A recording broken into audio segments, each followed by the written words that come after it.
We're live. Here we go. Live. Season It's 7, alive. Episode 8. Welcome to the Musty Wargamers Show with our special guests.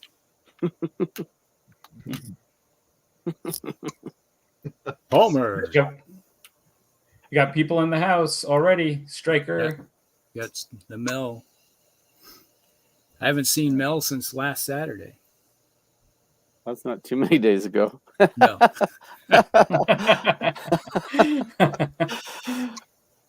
We made the road trip. Oh, you were in Iowa City. You guys both went? Yeah.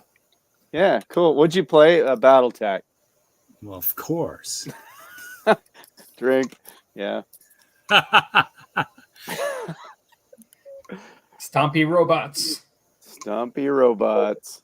Now, since you're a pilot inside of a stompy robot, does that make you a cyborg? Or is it just a... You have to be fused. You have to be fused. And- That's what I say. Yeah. Well- into the brain. Into the brain.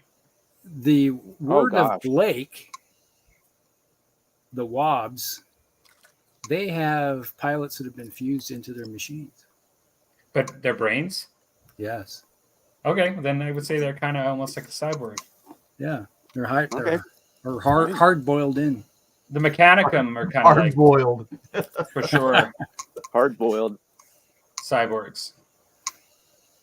All right. So, how's everybody been doing? Good. So far, so good. Just Good. good, and so far so good. And then there's Palmer. Palmer's good. You're not wearing your black on black today, so that's you got Yeah, nice I'm contrasting actually- Hey, color. yeah, we'll be able to pick you out now. Go hide. Yeah. Yes, he's no longer the disembodied head. It's just floating out Just there. a floating head or 2 weeks in a row. Yeah, that's awesome. The neural helmets, yes. You're attached with your neural helmet, your interface. I'm a cyborg. There can be only one. Cyborg. Which has been an interesting news coming up lately is that Henry Cavill is going to be the Highlander again. Yeah, I was I've hearing heard about Yeah. I'm looking forward to that. Yeah. And now, my understanding is they're not redoing it. It's like a totally new. Yeah, Take on it's not a reboot. It's just a whole new, New take on it. yeah. Whole new series or whatever. He's gonna be. Yep. Is he gonna be playing a completely different character than the? I think he's going to be the same character, but they're okay. just not going to be the same storyline, I don't think. So it's hard to say if we're going to have, there can be only one. They'll have to. Big bore battle Somebody's gonna have rifles, to say ammo up the ass. I can't protect myself. I ain't safe. Highlander. I've never seen that. I'm gonna be Really? honest. What? Yeah. Oh my gosh. Your education is remiss. I haven't Yeah. seen that movie, and like, I've only watched it maybe 50 times. Since Saturday. Well, since Saturday with Striker. I remind you, I probably should watch it again. It's been a while since I watched it. It's been at least like 3 to 4 months since I watched it. I'll just have to tell my wife, is like, you want to watch Highlander? And she'll go, yes, please. Huh, no kidding. We're Yeah. watching the Hunger Games tonight. Uh, One of the later ones. let's see. They did a new one, didn't they? No, it's been a while. I think they got the prequel with Snow. Yeah, well we're watching one now where he gets they get him. It's the end. Okay, that's the third episode. Whatever one, I forget what it's called. It's a 2-parter, so they made it into 2 different years. Yeah. Yeah. Anyway. Good stuff.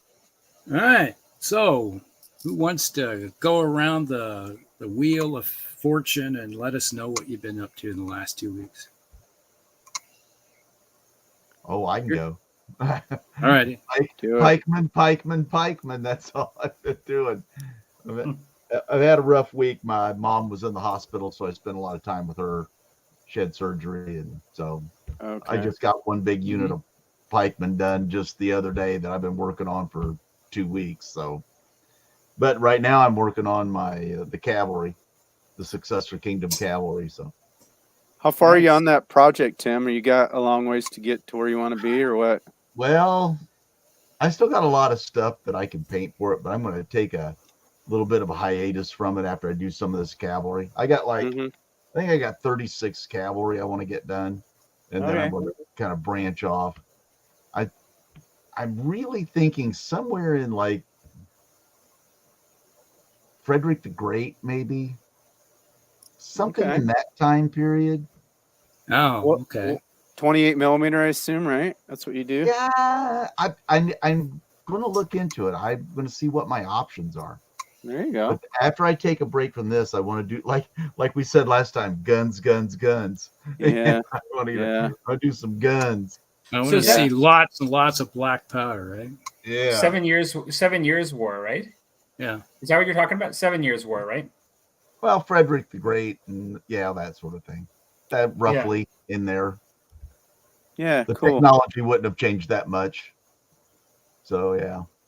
Yeah, there hasn't much technology other than the cannons are a little slightly different compared Yeah. to the Napoleonic era. Yeah. Mhm. A little bit better technology and casting. So Do you have a range of miniatures you want to go with, or what's your Nope. thought there? This is just one of the possibilities. I might do something. Heck, I might go. I don't know, maybe Chinese or something. Yeah, I I don't know. gotcha. Okay. Till I'm till it just happens. I Yeah, just want to do something completely different than this. I hear you. Cool. so you're not going to get on the fantasy bandwagon like the rest of us. Oh, they have guns. Good. I've The got- dwarves have guns. I've Yeah, got Yeah, a the whole, dwarves do have guns.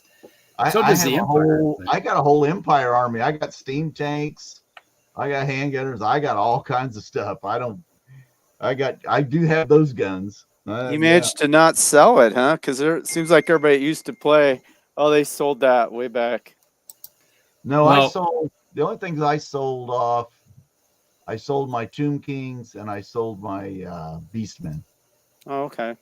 and both of them I regret doing. Yeah. I regret I it so bad.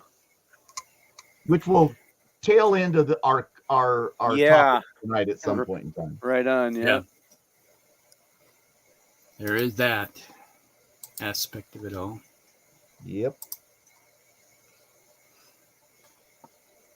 But that's all I've been up to this week. Well, there's an interesting point brought up that Mel just popped up here. Is that the Old Glory 15s are on sale for the 7 Years War right Oh. now. I saw that. Yeah. That's so cheap too. The Old Glory when they have their sales. Oh my gosh. And Well, yeah, it's like it's that's 15 millimeter. Yeah. yeah. True 15. Huh. No, Yeah, no, at least considering that was it last year, Dan and I, Yep. they had their sale at for ACW. Civil War, Yeah. American Civil War. That's we And bought some 15 stuff. millimeter. Is that Yeah. all they Yeah. do is 15? No, they do 25s. I believe they call them 25s. Yeah, They're also they're true- dirt cheap. closer to true 25s. Yep. Okay. Kind of old school. So that's pretty much what you're doing. Is are you working on pikemen now, or is that? No, I'm Successor Kingdom Cavalry. Oops, there it is. Oh, okay. There Now it let is. me Okay. expand Yeah. your face there for a second there. There you get this There we off. go. There we go. Oh, cool. He's Oh, a what pikeman way? on Where's it horseback. play? Is it Victrix Plastics there? Yeah, that's Victrix Plastic. Yep. That's kind of a nice little addition there. Oh yeah, I had like let's see one two I had 4 bags full. I still got one more bag left to put together. I got just regular Greek heavy and then the Macedonian heavy, and then I might do some Tarentines with the last bag. Tarentines are the ones that they began adding shields and stuff. Okay. because Right. during the Macedonian and the early successor kingdoms, really didn't have shields on the cavalry that much. Then the Tarentines came along, and everybody started adding shields. My knowledge of that time period is That would embarrassingly have bad. been, oh, probably, I think it's like right around 300 BC, that sort of thing. It's after Alexander's time. It's kind Okay. of like that early successor period. Mm-hmm. Yeah, I'm an idiot on that time. If any of that BC stuff, I don't, I don't know. I'm just not up Yeah. to speed. I don't know it Back at all. when they were civilized, before the Romans really got going. Yeah. Before they got civilized. There you go. I was actually thinking, of doing 6 mil ancients at one point. I kind of like that game. I used to know the name of it when I was really interested in playing it with the cards that Fraser plays sometimes on his channel. To the strongest or something? To Or the what is- strongest, yeah. Yeah. Yeah, Oh, okay. I was thinking maybe doing doing ancients for that. At one You were point. what was that game you were playing, Palmer, in small scale historics? That was that like DBM or what was it? DBA It was and actually DBM. DBA. Yeah, DBA, that's yeah. what yeah. I would loosely say I was playing it. I played games with my Okay. friends' miniatures, and then I painted Yeah, you did. like Indian Army. Yeah, an Indian That's Army. cool. And Yeah, use and then- that. Yeah. Yeah. Remember that. But it is really cool. I actually like that game. I don't know. I didn't keep up with it, but I do like it. It is cool. I was thinking of To the Strongest just because of the scale of it with the amount of miniatures and the way you build your armies and the style of the game. I thought it would be kind of interesting to play too. To the Strongest that's where it actually has that use a grid mat, right? Yeah. Yes. Yeah. It doesn't have to Very look subtle. too much. Yeah. It's very subtle, but it is based on a grid, and DBA is also very structured. Okay. And the game is really structured in a lot of ways. Okay. But from my limited run with it, Yeah, enjoyed it. Yeah. it's a great game. Cool.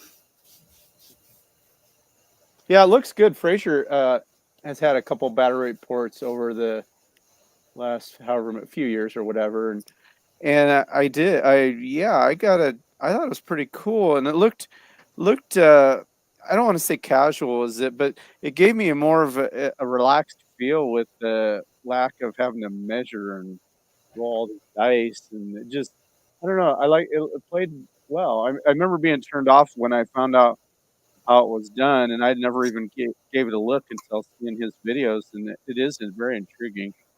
Yeah. It is. It's very cool. Rusty, I'm gonna jump in because I can tell that you are.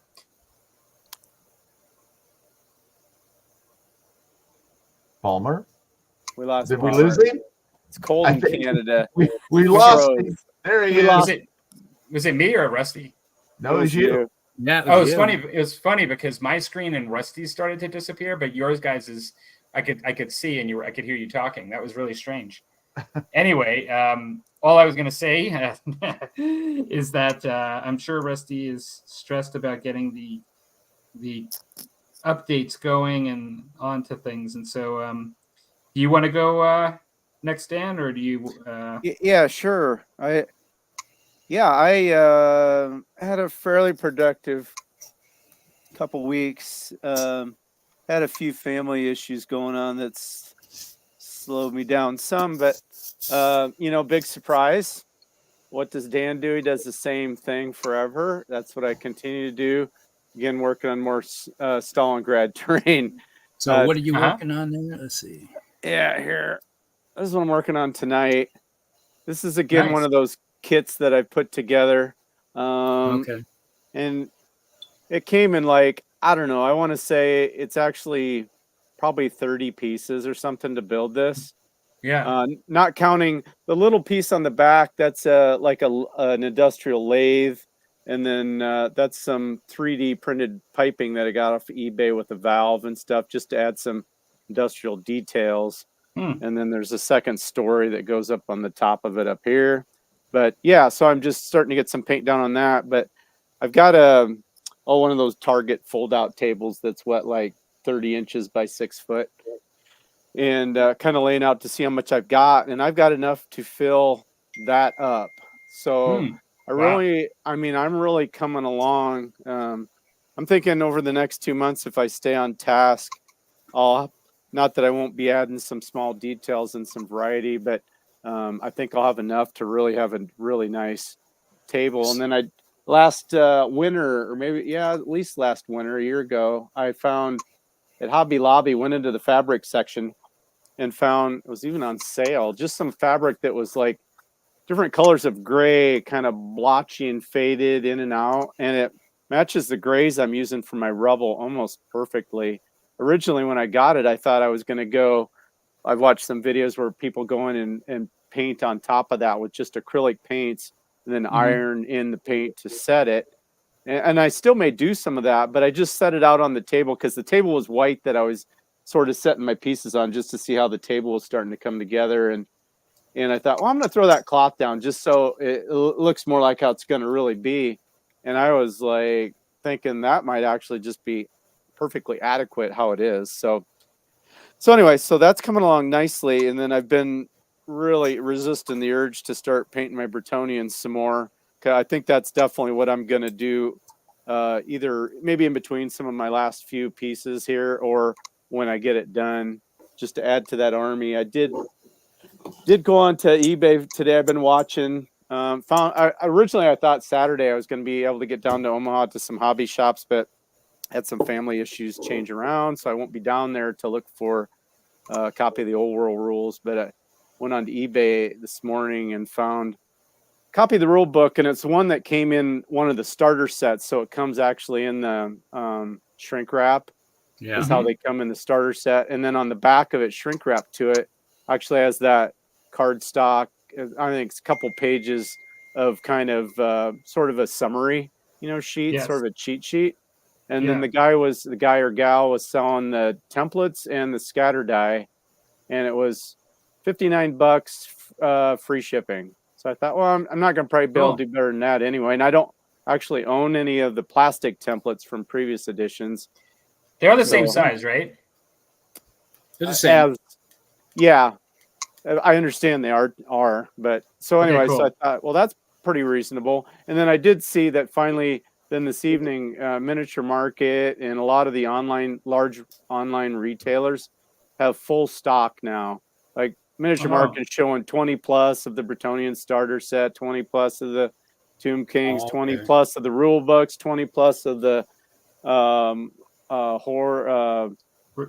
Hordes. Yeah, Ravening Hordes and fantasy, and their discount is the cheapest that I've seen. It's equal to the other. Like there's one in Arizona. There's several other that are cheap, but I think they had it for was it like $42.99 instead of $50 for the Ravening Hordes, and that's about the best I've seen.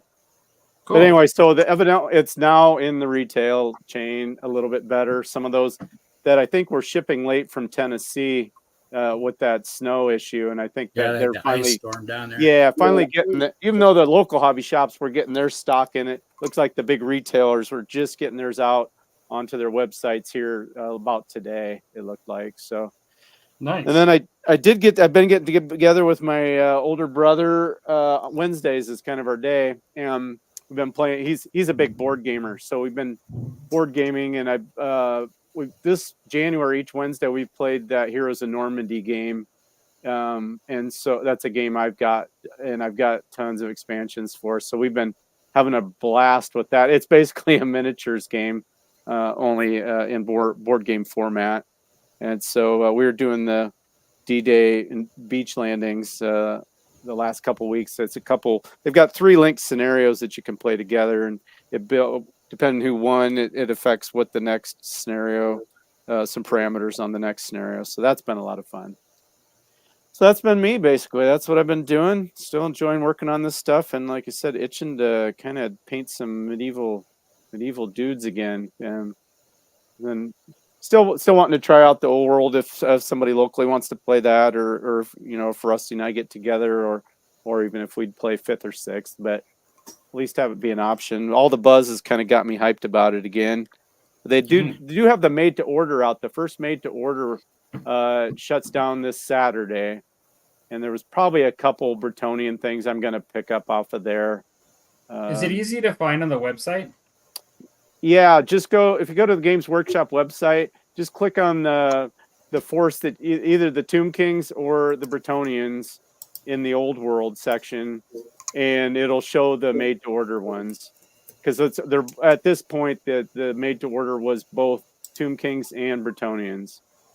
Some of them are fairly reasonably priced, and some are a little bit higher than I'd like to see. But it's interesting because if you take the British pounds and convert that to dollars, I don't know if they have to put in shipping to get it here or something, because it's higher. It's not the equivalent. On the GW website, it says get them before 8 a.m. Greenwich Mean Time, which is on the 5th. Yeah, about midnight. So it's go time tomorrow. You got tomorrow. Do they have the Green Knight up for made to order? Not yet. They basically said they will, just not currently. Yeah. But they have the 5th edition Paladin on the Pegasus, that full metal model, and they're only wanting $40 for that. That's to insane, me huh? is cheap, because you can.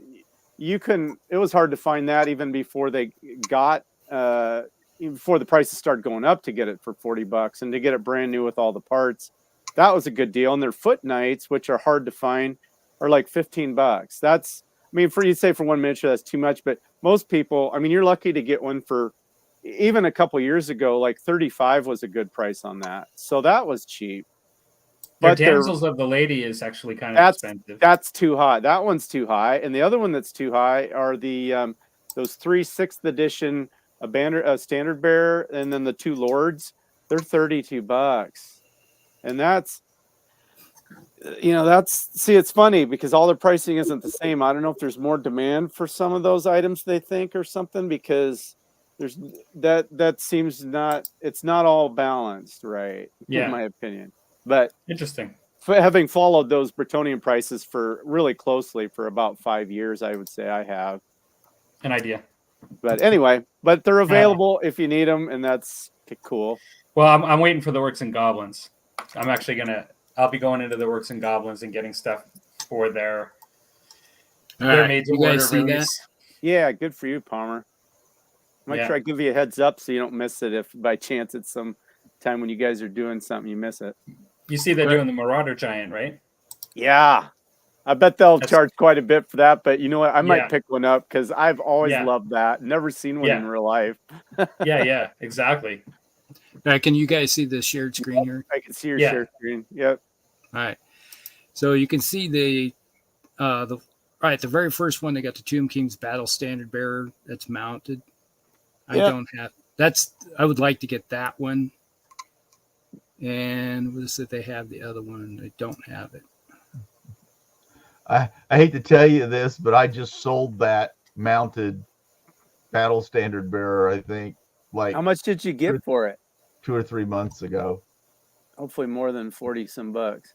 Well, it was before we knew much about what was coming out. So no, I did not. I hear you. I did not. Looks like we got some folks joining in. We got Clyde Dashing. We've got Joshua at Crown of the Command. Yep. We've got Matthew Marek. Just wanted to say shout out there for everybody. Yeah, hey guys. Oh, and Josh, is he just Crown of Command games? He's just in. Yep. Yeah. Yep. So I'm assuming you had your, what is it? Your rum and Coke? Yeah, I had a rum and Coke with my wife earlier here, so I'm going dry now. Well, Rusty and I are itching here to get to our musty drinks as we're talking. I suppose I'll go next and just say I am looking to finish up as much as I can of my January painting challenge. There you go, Rusty. And so I've got I'm painting tonight U.S. Army support bases, and also some individual, all individual miniatures. Here, I let me spoke with Dan. expand you here. Yeah, blow him up. I spoke with Dan. So these are just my support bases. I've got that one. I showed these on the channel. I got this guy here, heavy machine gun. And I spoke with Dan. I took the leadership, the HQ off of the base with 3 of them, and I put them on one because it made more sense to have the medic and the leader, and perhaps, I'm not sure, the radio intelligence, I'm not sure, on their own bases. And so a lot of times you use those for spotters. Something like that. And then I also have another one that was with the heavy machine gun, but even on their picture, they show him as an extra just on there. So as far as gaming goes, I don't remember from the last show where I ended off, but I had a game after my Wood Elves game that I think I told you guys about. Maybe I had a game against Ogres. So I've had two big 6th edition games in the last few weeks. One against Wood Elves, one against Ogres.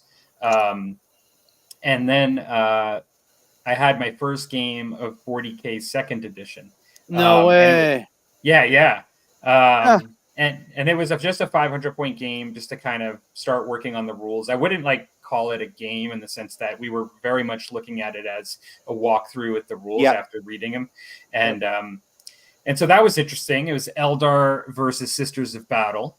And so that was cool. How'd your Eldar do, or what do you think? Oh gosh, well, we were trying to figure out the rules, and I'm hoping, that we played it correctly, but I actually, the Eldar swept the Sisters of Battle. There was not one Eldar that died, and all the Sisters of Battle pretty much died. I did bring a Dreadnought, an Eldar Dreadnought with scatter laser in a 500-point game, and I'm just trying to think. I had a squad of Guardians with shuriken catapults, and those shuriken catapults all had. I'm trying to remember what it's called, but it's not rapid fire. Joshua probably knows the name of it, but it's where you roll, because in that rule set you roll the die to determine how many shots or whether it jams, and so they had the sustain fire, I think it's called, and man, those shuriken catapults, they can really chew stuff up. But we were just trying to figure out the rules, and I kind of got the drop on him with the order of turns. I mean, I kind of got the first round of fire, and he was just kind of recovering the rest of the game as I was going at him. So we have to figure it out, some of the tactics and stuff. Yeah, sustained fire dice is what Joshua said in there, and so So basically, it had the little jam symbol on the die. Yeah. And not one of them jammed. I didn't even see the jam, even though I had 10 of them with shuriken catapults going round after round. I hadn't rolled one jam the entire time. So I also was probably getting some good dice. Maybe you used some of Tim's broken dice. Yeah, that's right. That's right. Broken in the wrong way. I think your playing partner might think those dice are a little broken. You didn't get one jam the entire time. Well, and the weird thing is, his rolled was jam. They were his dice. I used his dice. I don't own the dice. And so that's the funny thing. Yeah. So that's kind of funny.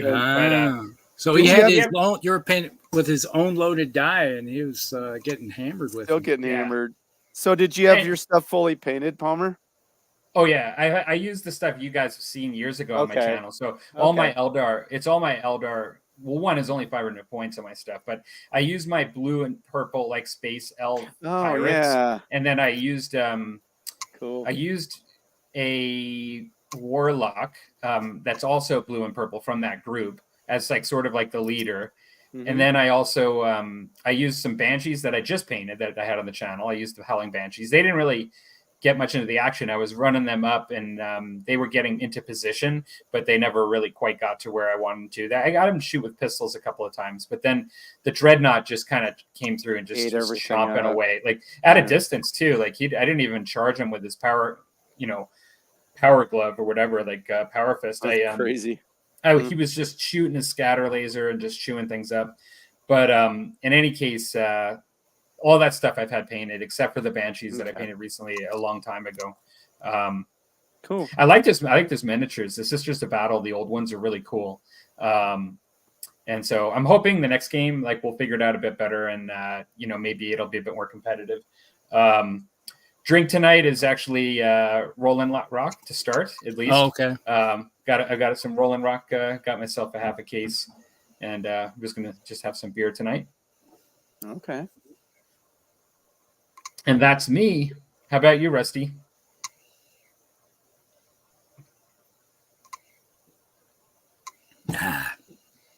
Well, I'll just, since I'm already sounded drinking good. my drink here, I'm using some hot Tazuki, a little bit of Japanese whiskey tonight. Nice. Okay. Very light, kind of a fruity. It's never like think taking Jameson and distill it one more time. Oh, come on. You're insulting my Jameson there saying that, though. One more time, what would be the need for that? It's even nice and light. Yeah, cool. The Japanese have a way of looking at things. So that's how to improve it. All right. I gotcha. Okay, I'll just go off on my. If you watched on my channel, you've seen these guys, Oh yeah. Oh, yeah, the chariots. Yep. the Chariots, Oh, Chariots yeah. of Doom. Awesome. And you still have more. Yes, there's 4 more that have to be. Are you going to painted. be able to field all of those? Are you going to do 10 chariots at once? Well, yeah, you can. If you do a chariot army, if you bring like a Tomb King on a chariot, then you can have a chariot army too, and the chariots will be troops instead. In the old world or just in some other edition? Yeah, it's the old world. That's the. I didn't know you had the army book yet, so didn't know if you knew. Well, I'm not sure if the new old world, but Oh, okay. That's what I'm going off of the last Tomb 8th Kings. edition or whatever. Yeah, that's that. I did that too, Rusty. I had a great big unit of 10 chariots. People thought I was crazy. I thought, well, I don't care. It's a game. I'm gonna run them the way I want. Yeah. They're going to get across the table really quick. Yep. Put my Tomb It's no King different in from there. having calves. You're just going to run everybody over. Well, and in the old world now, they have chariot runners is a new type of unit. Yeah. And they look like they're in skirmish formation. You put them in front of your chariots to somehow protect them or something. I was watching a battle report, and I didn't figure it completely out because I didn't try. But cool. And let's see, last Saturday, Mel and his brother, the Brothers Grimm, we went over to Iowa City and played some BattleTech. Nice. The only bad thing about the game was that most of the people that were there were snowmobilers, and they were getting ready for a snowmobile trip. So they spent most of their time Getting ready. So they were running out to their sleds and looking at stuff. And I was like, hey, we came here for a game, not a snow Snowmobile fest. tour, yeah. So kind of made things a little slower that day. Yeah. Understandable. And what's on my table tonight, I'm going to work. I showed these in my video. I got my Tomb Guard guys here. Mm-hmm. And I got a Tomb King. I got a couple Tomb Kings. I got the Queen with it. What's her name? I don't know. Tim, help us. Nefertiti or something like that. Nefertiti or something. Whatever.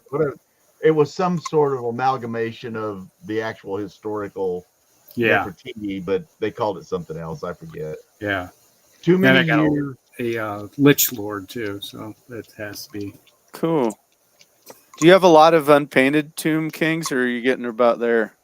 Oh, I have a Tomb Guard unit. I got 10 of those old metal ones I still have to finish painting. I always use the my mummies because when they split into Tomb Kings from the old Undead book, they got rid of the mummies. And I was like, well, I have a lot of mummies, so that was just my Tomb Guard. Yeah, that's smart. Yeah, why not? Yeah. What did they used to be in like edition 3? Were they like strength 5, toughness 4, and they had Yeah, they were tough.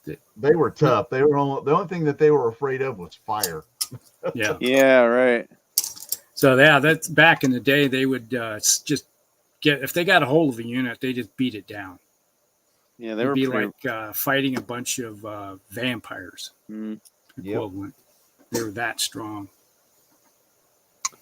I So remember when seeing everybody those. would see us, like, oh no, he's got how many of those? 30 of them? Oh no. Yeah, you have a lot of 30? painted up You had mummies. 30 of them? Oh Yeah. my God.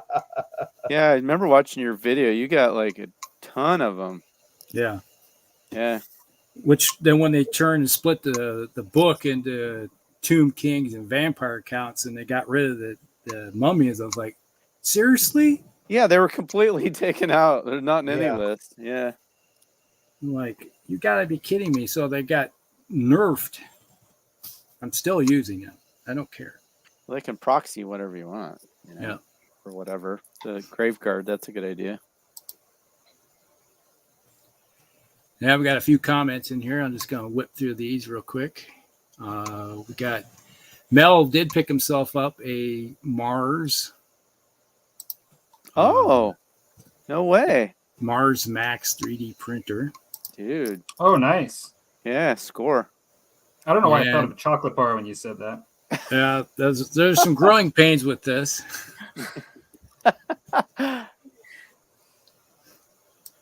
And then we already mentioned the Old Glory 15s for the 7 Years War is on sale. Clyde Dashing popped in. Oh, never sell minis. You Yeah. will always regret it Yeah. eventually. Yeah, that's always regretful, and I did. It would have And been that's- just as easy to put them in a box and just put them up somewhere. I know. But no, I had Didn't to do get that. all.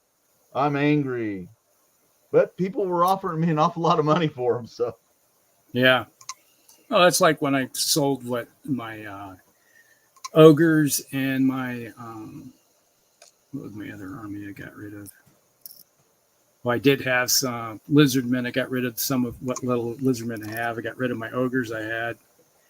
It's like I started building those armies, and then it's like, I don't feel like trying to finish them because they're no longer available. Crown of Command Games. Hiya, guys. There he is. So I heard a rumor in respect to that. I heard that some folks in the know were talking about the armies that aren't available right now, Mhm. and they were saying that the reason that that's happening is that they need to show that people are buying armies for the old world to show that it's selling, Yeah. and not the ones that are also being used in Age of Sigmar. right. But that once it's off the ground and it's clearly, something that people Successful are on its buying own. and Yeah. successful, that those armies could very well come back. Yeah, I've heard that. Well, and that just stands to reason. I mean, whether you're in the know or not. I mean, obviously, they couldn't. It'd be hard for them to have all these armies ready to go, even in the first year would be challenged. So they had to pare it down, and then obviously, if they are successful, they're gonna ride that horse. I mean, so Yeah. Most definitely. And Clyde asked, which successors are you doing? I'm kind of doing a generic. I didn't want to go with just the Seleucids or Ptolemaic Antigonid.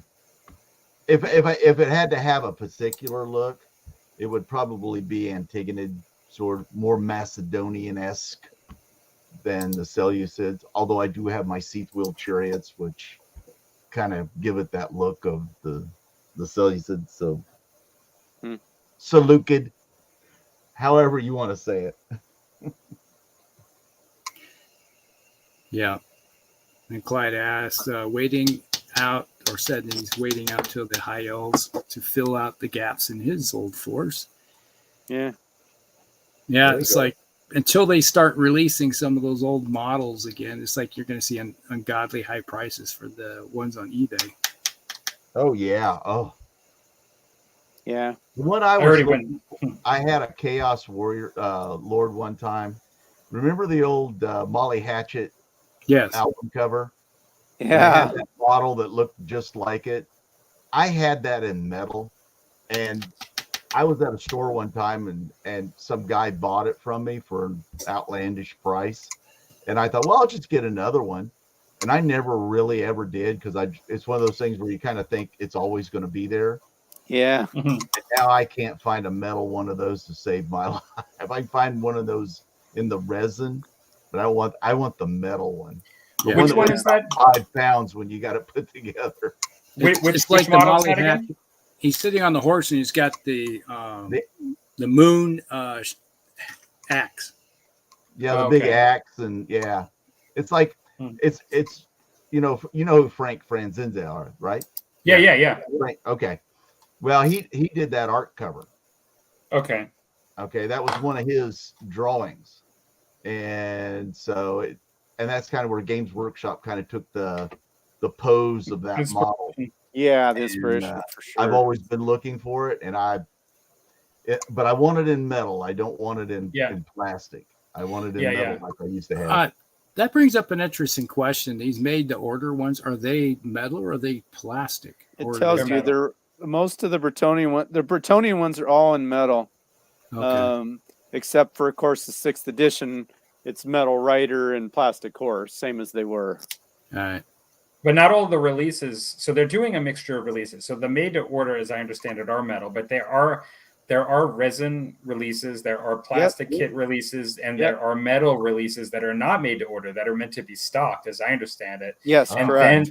then there are made to order. So like they're literally releasing like kind of like Forge World resin. It seems like I don't know. They are Forge World resin. Yeah. Yeah, Forge World resin, plastic kits. So there's some old plastic kits that are coming back, metal kits, and then lastly, temporary metal kits made to order. And so that you're really getting a little of everything, like from the past. Because in that way. on the Bretonians, you can buy the mounted squires that were actually sculpted by the Perrys for 5th edition, and they were still available for clear through 8th edition, I guess. But they are still being produced and sold as, I mean, they'll be regular stocked as metals. Yeah. So that's kind of cool. Yeah, absolutely. So we have a couple topics tonight. Yeah. And they're actually pretty cool topics, I think. I don't know. Yeah, they apply to everything got through we've talked half about. of the comments tonight.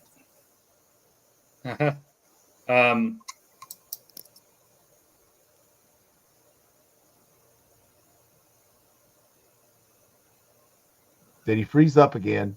Yes. No, I'm truly trying to find Oh, yeah. where we posted them. I have them. You have them? Why don't you read them, Rusty? Because I actually am going through my conversation with you when we talked about them. Well, the first thing I always do is I always put them on the thing so they're automatically on the video. Okay. All right. The first question of the night is, how much is collecting models part of your hobby, and what does that mean to you? This is actually kind of a really nice segue. Yeah, right on. Yeah.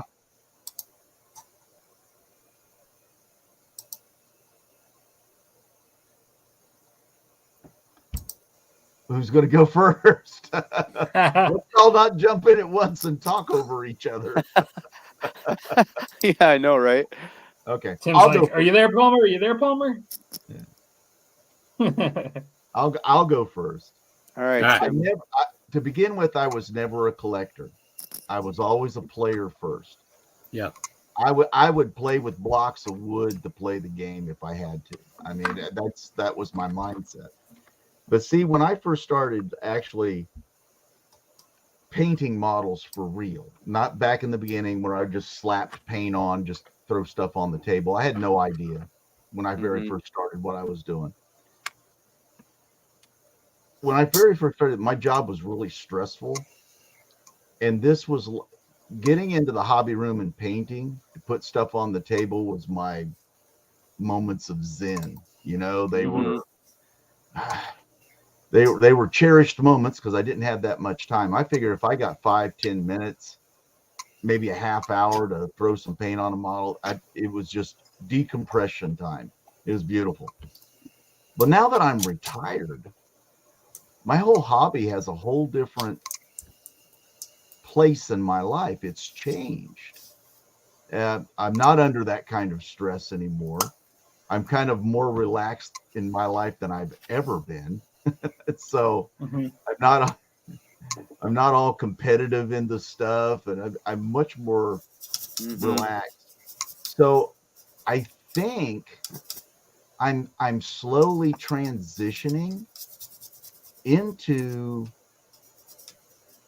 a painter and a collector, and then gaming infrequently when I used to be gaming all the time, and the painting and the other stuff were second place or third place, but now it's because my life has changed, the priorities of the hobby have changed, and so I tend to do more collecting and painting, because I don't know when with this Successor Kingdoms army when I'll ever get it on the table, unless it's a solo game sometime. So it's more about just the hobby itself, the painting, the collecting.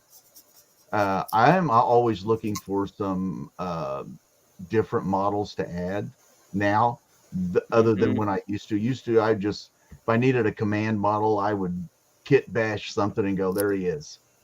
Now, like, I've ordered some stuff from Aventine Miniatures for my Successor Kingdoms in metal because I really like the way they looked. Some command models and stuff that I probably years ago wouldn't have even bothered doing. But now I tend to, I'm leaning more that way than the hardcore gamer part. And so, yeah, I think and it has become far more important, the painting and the collecting. I'm always on the lookout for that interesting little model, especially if it's in metal. I don't know why, but maybe just because I'm an old musty guy, old crusty. That's a whole nother topic. That's a whole nother topic. Yeah, but I agree with you there. Topic. So, but that's where I'm at. No, but it's a good topic. That's where I'm at with this, as now with the collecting and painting and gaming is a semi-occasional actually now. So that's where I'm at with it. The transition. Yep, it's completely interesting. It's not completely changed, but I know where my direction is with this now. It's I think it started back just before I retired, when I started doing a lot of the 54 millimeter stuff that there's no game for. And I started collecting those big 54 millimeter metal models. I remember that. And painting those. That's where my collecting started. And now I think I'm kind of looking forward to getting into the really smaller scales, 15 millimeters, 6 millimeter. Now that might drive me insane, but stuff like that. Completely different genre. And before, I would have never, ever branched out because it wasn't the game I was playing. Now I can do it just to get it, collect it, and paint it. Tim's like, I'm never selling anything again. Never. They're gonna bury me. You will take my plastic from my cold, dead fingers. Yeah, right. Who wants to go next? I can go. Or okay. go ahead, Rusty. Let's go ahead. Well, for me, I've always, just the way I'm wired, I'm a collector. I mean, even as a little kid, not even miniatures, but I collect. I had a stamp. Well, I still have a stamp collection. I'm just a collector, and I love because and as far as miniatures, I was never a gamer. Partly which we've talked about in the past, where I didn't have access to hobby shops, and I didn't know anybody else that did this kind of stuff. But that I didn't even mind. I was never like, oh, I'm so bummed I can't play the game, or I just and even before I knew there were games, I was for Dungeons and Dragons. I was and even just random. I was collecting medieval miniatures was the first thing I really started like kind of collecting and just painting them just to have, or I was going to make up a game, or whatever. I didn't care about the game part of it really. It was just I enjoyed like I like that miniature, and then I liked the look of an army, just the flags and all the colors like of the medieval knights, and so I was always drawn to that kind of a thing, almost just as a display. And then and then as I got older, and then you start finding out there's all these different companies and stuff, and you find some you like, and then then you start trying to get each of the poses, or or that whole set or whatever. And then of course then as now I've gotten older yet, I'm to the point where it got to be when I kind of got really back into the hobby after the kids had grown, which would be for me like 2015. And that's when I started kind of just digging through my old boxes of stuff I collected. A little bit was painted, a lot of it was not. And I got really nostalgic, and that's when I got into the Bretonian thing again. And fortunately for me then at that point, you could go on to eBay, and I just loved the search. I'd go on every single day and had my couple searches I'd type in. I knew some little tricks that would help you find things that weren't entered quite right and different things like that. And really learned the pricing. And I loved the search for some of those hard to find models. And I was looking on Facebook groups and just trying to collect all the 5th edition, because that was the game that I had dreamed of playing. Actually had bought the starter set. And then it just kind of was dead on the water, because then I was still really working with between kids and work, that I couldn't really get into it the way I wanted. So so then the hardcore collector things kicked in, and of course now Games Workshop pulls out the made to order thing, so I'm like, oh man, because there's just two things on there that I didn't have for the Bretonians, and they were 6th edition models that at the time I was limiting myself to just 5th, and I always liked those, and I kept thinking, well, if I saw a good deal on them, well, there were some good deals back then, but anymore, you couldn't find it. So I'm like, well, so I'm gonna do that and add it to my collection. And like I said, I've never played a game, but I love the building and collecting and planning and searching. I like the search part as much as anything, and then getting them. Yeah, now with the time I have, getting them painted to a level that I'm happy with. So I guess that's kind of where I'm at and why. All right. I'm gonna say for me, I was kind of like Tim, where I started off. I was mostly a gamer, but I was what I considered myself like a completionist gamer. Where if I'm going to build an army, I wanted to have every single model possible, even if it is just one list of it. Absolutely. Can never have enough. So I was like, then if I found that, okay, this unit works really good, then I would end up buying a bunch of them, just flood the field with them. Like which is why, probably one of the reasons why I have like 30 or 40, maybe 40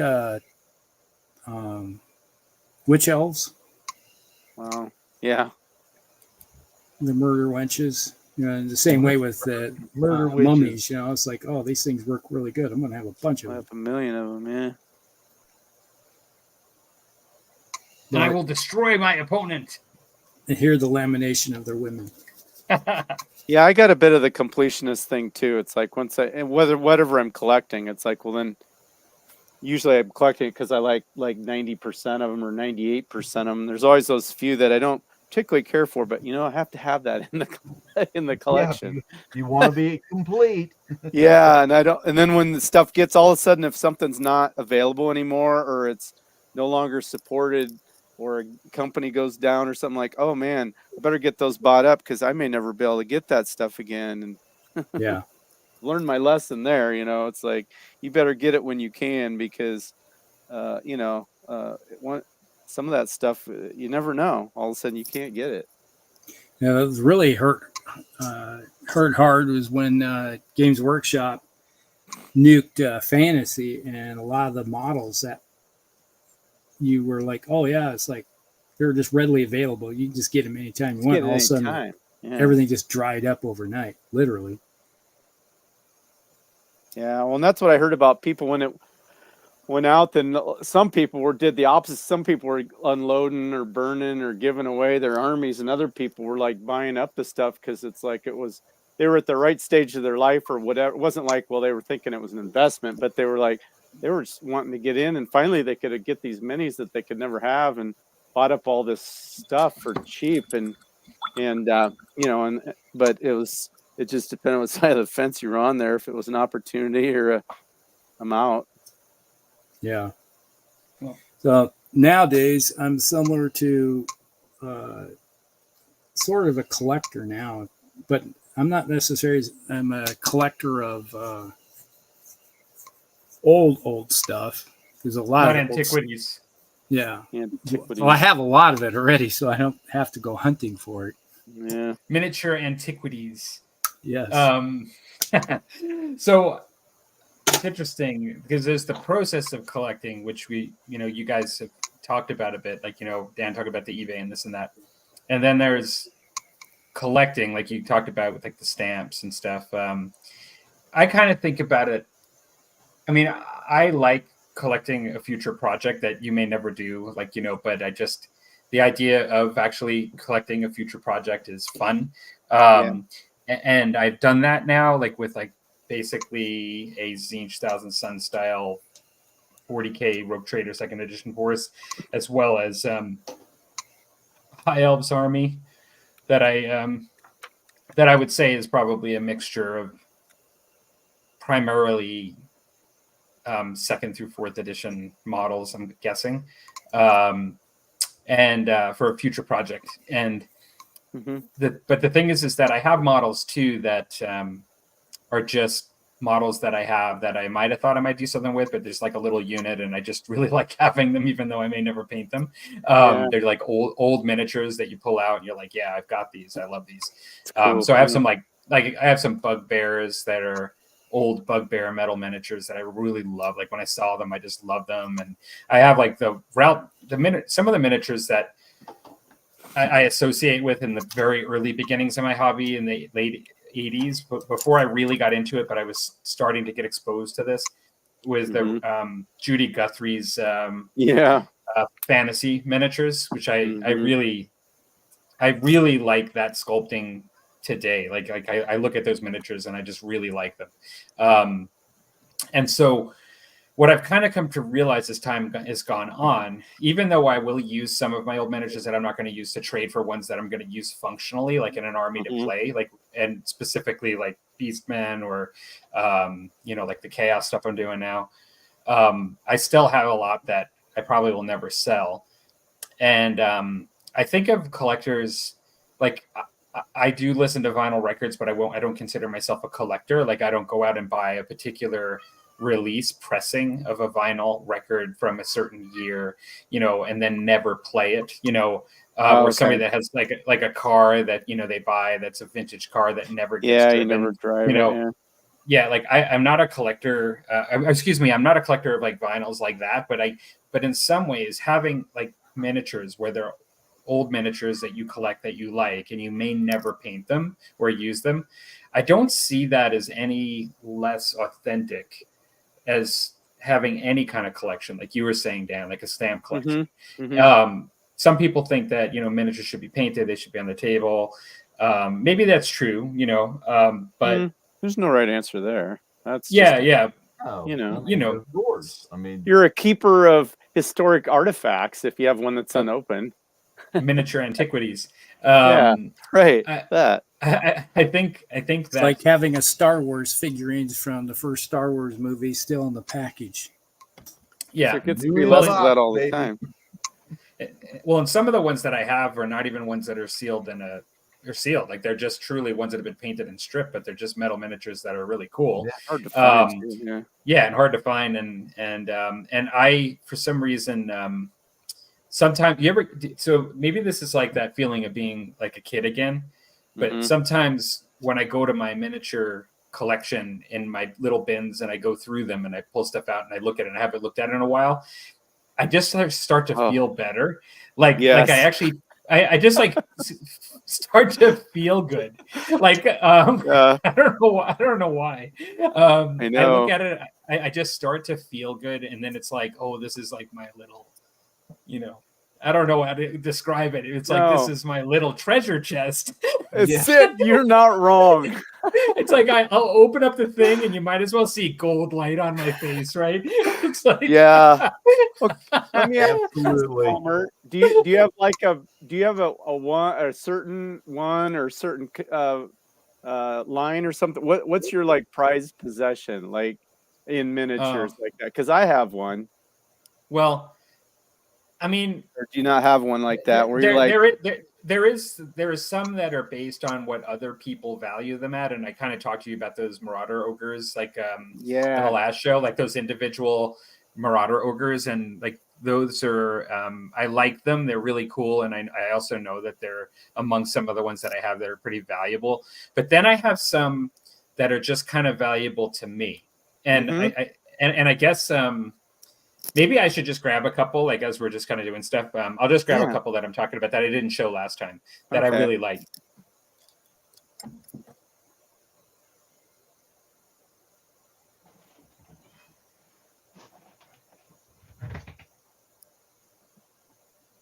I'd say for me right now, it's just collecting an army still. still that I'll probably collecting, never play. Mm-hmm. I'm just going to show this. I actually have more than these, but I'm just going to show this line just because like I don't want to take the show up looking through my stuff. But it's just, these were the ones that I was talking about. These are some bugbears, and they're not the oldest bugbears. These say 1994, I think is what it says. They're not the oldest. I have actually older bugbears than these. But when I saw these, I'm going to just preface this. These are what one of my friends calls beautifully ugly. Beautiful ugly is what he calls it. Or ugly beautiful. Ugly beautiful. Mhm. Because Beautifully basically they have like an ugly look to them, but then when I start to look at them, I almost can't stop thinking about them when I didn't have them because I just loved them so much. Do you guys know these? Yeah. Mm-hmm. Yes. Oh, okay. Okay. Yeah, and they're really cool all around. Are they raw Partha or what are they? These are Grenadier. Okay, Grenadier. And they actually have they came in 6 different versions, and I have all 6.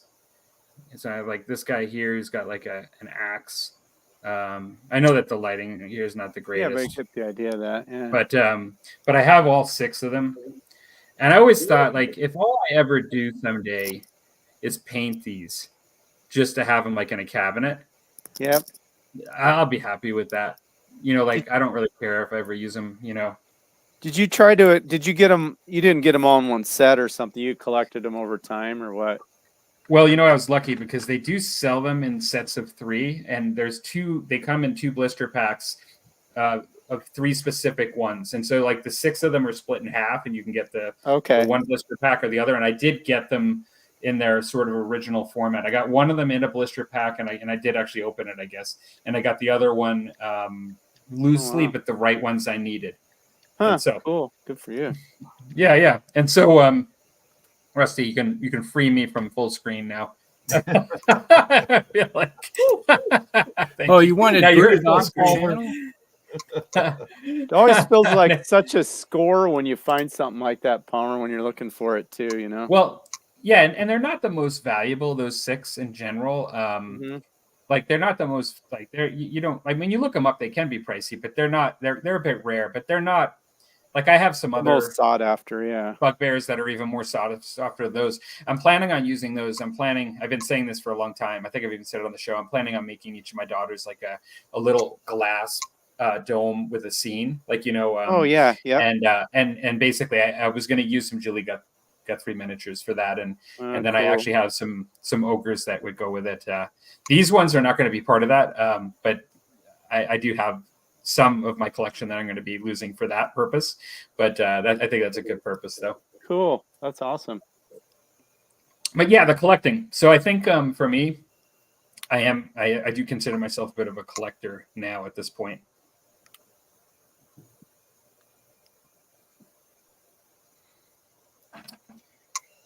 He who collects we wanna- everything wins.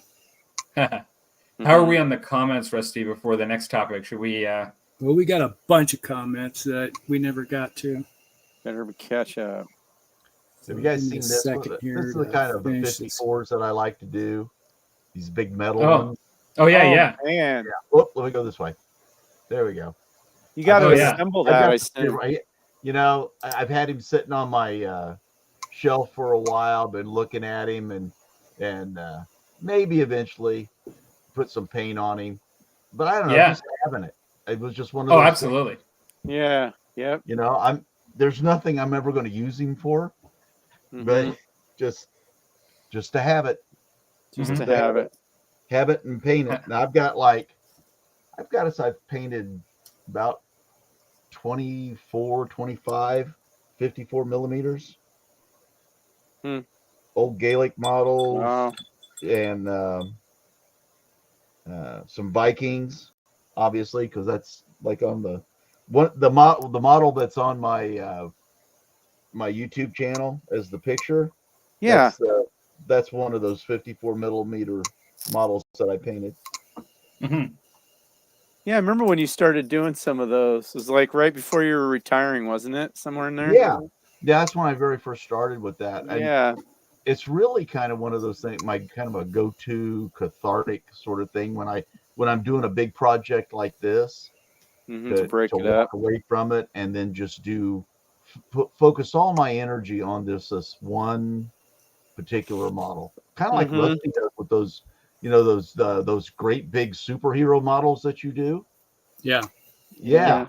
I mean, that same sort of process where instead of diffused out into these like 50 or 60 or more models, you can go do one deep. this one great thing, this one, like a big vehicle or something like that. Yeah. Yeah, it's like I got to finish this 1/10 scale guy right here. Yeah. Just a little bust. I The gotta bust. work on. Yeah. Cool. All right. We got a bunch of comments here. Let's delve into them. All right. I think this is where I left off. Did you know that Tomb Kings first featured as an army list for 5th edition way back in the day? Yep. Yes. Yep. That's what got my bug boiling for them. I was big into undead armies, either using basically vampire counts, or I was always into the Tomb Kings aspect of it when it was the undead book and 4th edition came out. Yeah, you just kind of made it a Tomb King type of a theme, right? Yeah. Yeah. And then when they split it, then I was like okay, yeah, all right. They're splitting it into an army that play anyway. And then they went, we're getting rid of some of your forces. Like, what? Yeah. Yeah. That's impossible. High Queen Khalida, that's it. Oh, is that the Tomb King Yeah. that they were trying to come up with? Name, yeah. Yeah. That is why Americans have attics to store and forget about minis you no longer want and then rediscover them many years later. Well, I knew they were there. Although you hear stories or the kids find it, after you pass away or something. You're like, what is this garbage? And then they just throw it away because it's like, looks like garbage. Looks like garbage. They're addicts. Have to leave a long list of like, you can sell this on eBay. Yeah. Don't throw these away. Mm-hmm. They're Or addicts on multiple You go levels. to a yard sale and you see a whole bunch of which has happened before. Just on one of my walks, seeing someone doing a yard sale, and you're walking by and you're like, "What? Holy! You want $5 for all this? For a couple $100 worth of stuff? Thank you Be very right much. back. Yeah. Can you just throw all this in a bag?" Yeah. Yeah. Kalita Neferi, something like that. I do like to collect, but I don't know that it really means anything to me. Yeah. That's where the gamer aspect of it, you're just collecting it because you want part of your army. Yeah. The only thing I'm collecting now that is actually collecting is the Mechanicum from James Workshop. I don't play the army. I don't, because they no longer have 40K anymore. So since they nerfed and destroyed 40K, it's like, okay, it's just a collection now. That's all it is. What do you mean 40K? Do you mean Horus Heresy, or what do you mean? Well, they still got Horus Heresy, but 40K is no longer 40K anymore. It's You mean that Sigmar. it's- Oh, I see what you mean. Okay. It's It's they took Age of technically- Sigmar and turned it into 40K. So it's the same game. It's just now. But the game that it was mainly designed for was the Mechanicum, not Mechanicus, but the Mechanicum was a Forge World production for the Forge World Horus Heresy. Yes. And so you would have to play Horus Heresy, but it was always intended for Horus Heresy, right? Yes. And then they got on the bandwagon and then turned around and Mechanicus, which is now the 40K aspect of it, instead of the Heresy. And then, 2 editions ago, they nerfed it and turned it into Sigmarine. Mm-hmm. And that's when it's like you remember when I was getting into buying the Mechanicus also. So I had the Mechanicum into the Mechanicum, and then they started having the Mechanicus come out with it. And I was like, oh, yeah. One of the ways you can start to gauge the passing of time is how many editions you've not played a game in. And I have not played 40K since 7th edition, and now they're on 10th. That So feels 6 like years. it feels like it's been a bit of time. Yeah. Yeah. 6 days. Well, it's like last week they came out with 10th. And it's like, what, next month should be 11th? Yeah. Metal minis hold the house down in high winds. He who controls the winds. Yeah, there you go. Someday I'll paint my old Ralparth Shadowrun featured feathered serpent. Oh, yeah. Oh, yeah. Nice. Okay. Remember I the know old that one. Shadowrun miniatures? I had you too. Catzilla is getting all worked up. I can hear the cat going. Somebody's cat. Is That's it yours, my cat. Tim? Oh, it's your cat. No, that's Kevin. I can hear him. Yeah, if you ever go to Mel's house, he has cats, so it's like Catzilla. Oh, You got to protect I'm not the sure. miniatures. Mm-hmm. I'm not sure which one. This is him here. He was just crying right in front of him. Oh, there he I don't is. know if he was the one crying before. Problem is that when I have my headphones on and we're talking, you hear him, but I don't. I can hear him. Like you guys hear him, and I have no idea that he's doing it. And so when I saw that Catzilla comment, I didn't even know what people were talking about. Yeah, it was very subtle. You could just hear it a little bit. Yeah, it was Yeah. in the background. He's he does like to hang out with me, and he doesn't understand why we're not hanging out on the picking him up. couch, like, and I'm not just like Yeah. watching movies while he's like on top of me, and so when I'm sitting here painting, he's like, what are you doing? And he's Why like, don't who are you you talking to? Why don't you give him something to paint, Palmer? Yeah, true. He'd probably tip his tail into paint if I give him the opportunity. Well, let's do it. So which one is that? You said one's missing a paw or something? Yeah, that's him. Yeah, Okay. he's just got one paw in the front. Yeah. He's not really good at posi traction.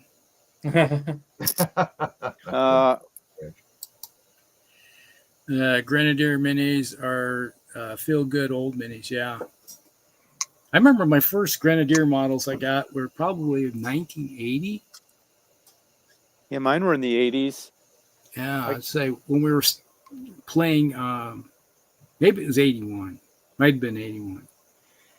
walked into, we were playing D&D, and then all of a sudden one of the stores we walked into it, it's like you had all these Grenadier models in the little boxes, and like, cool.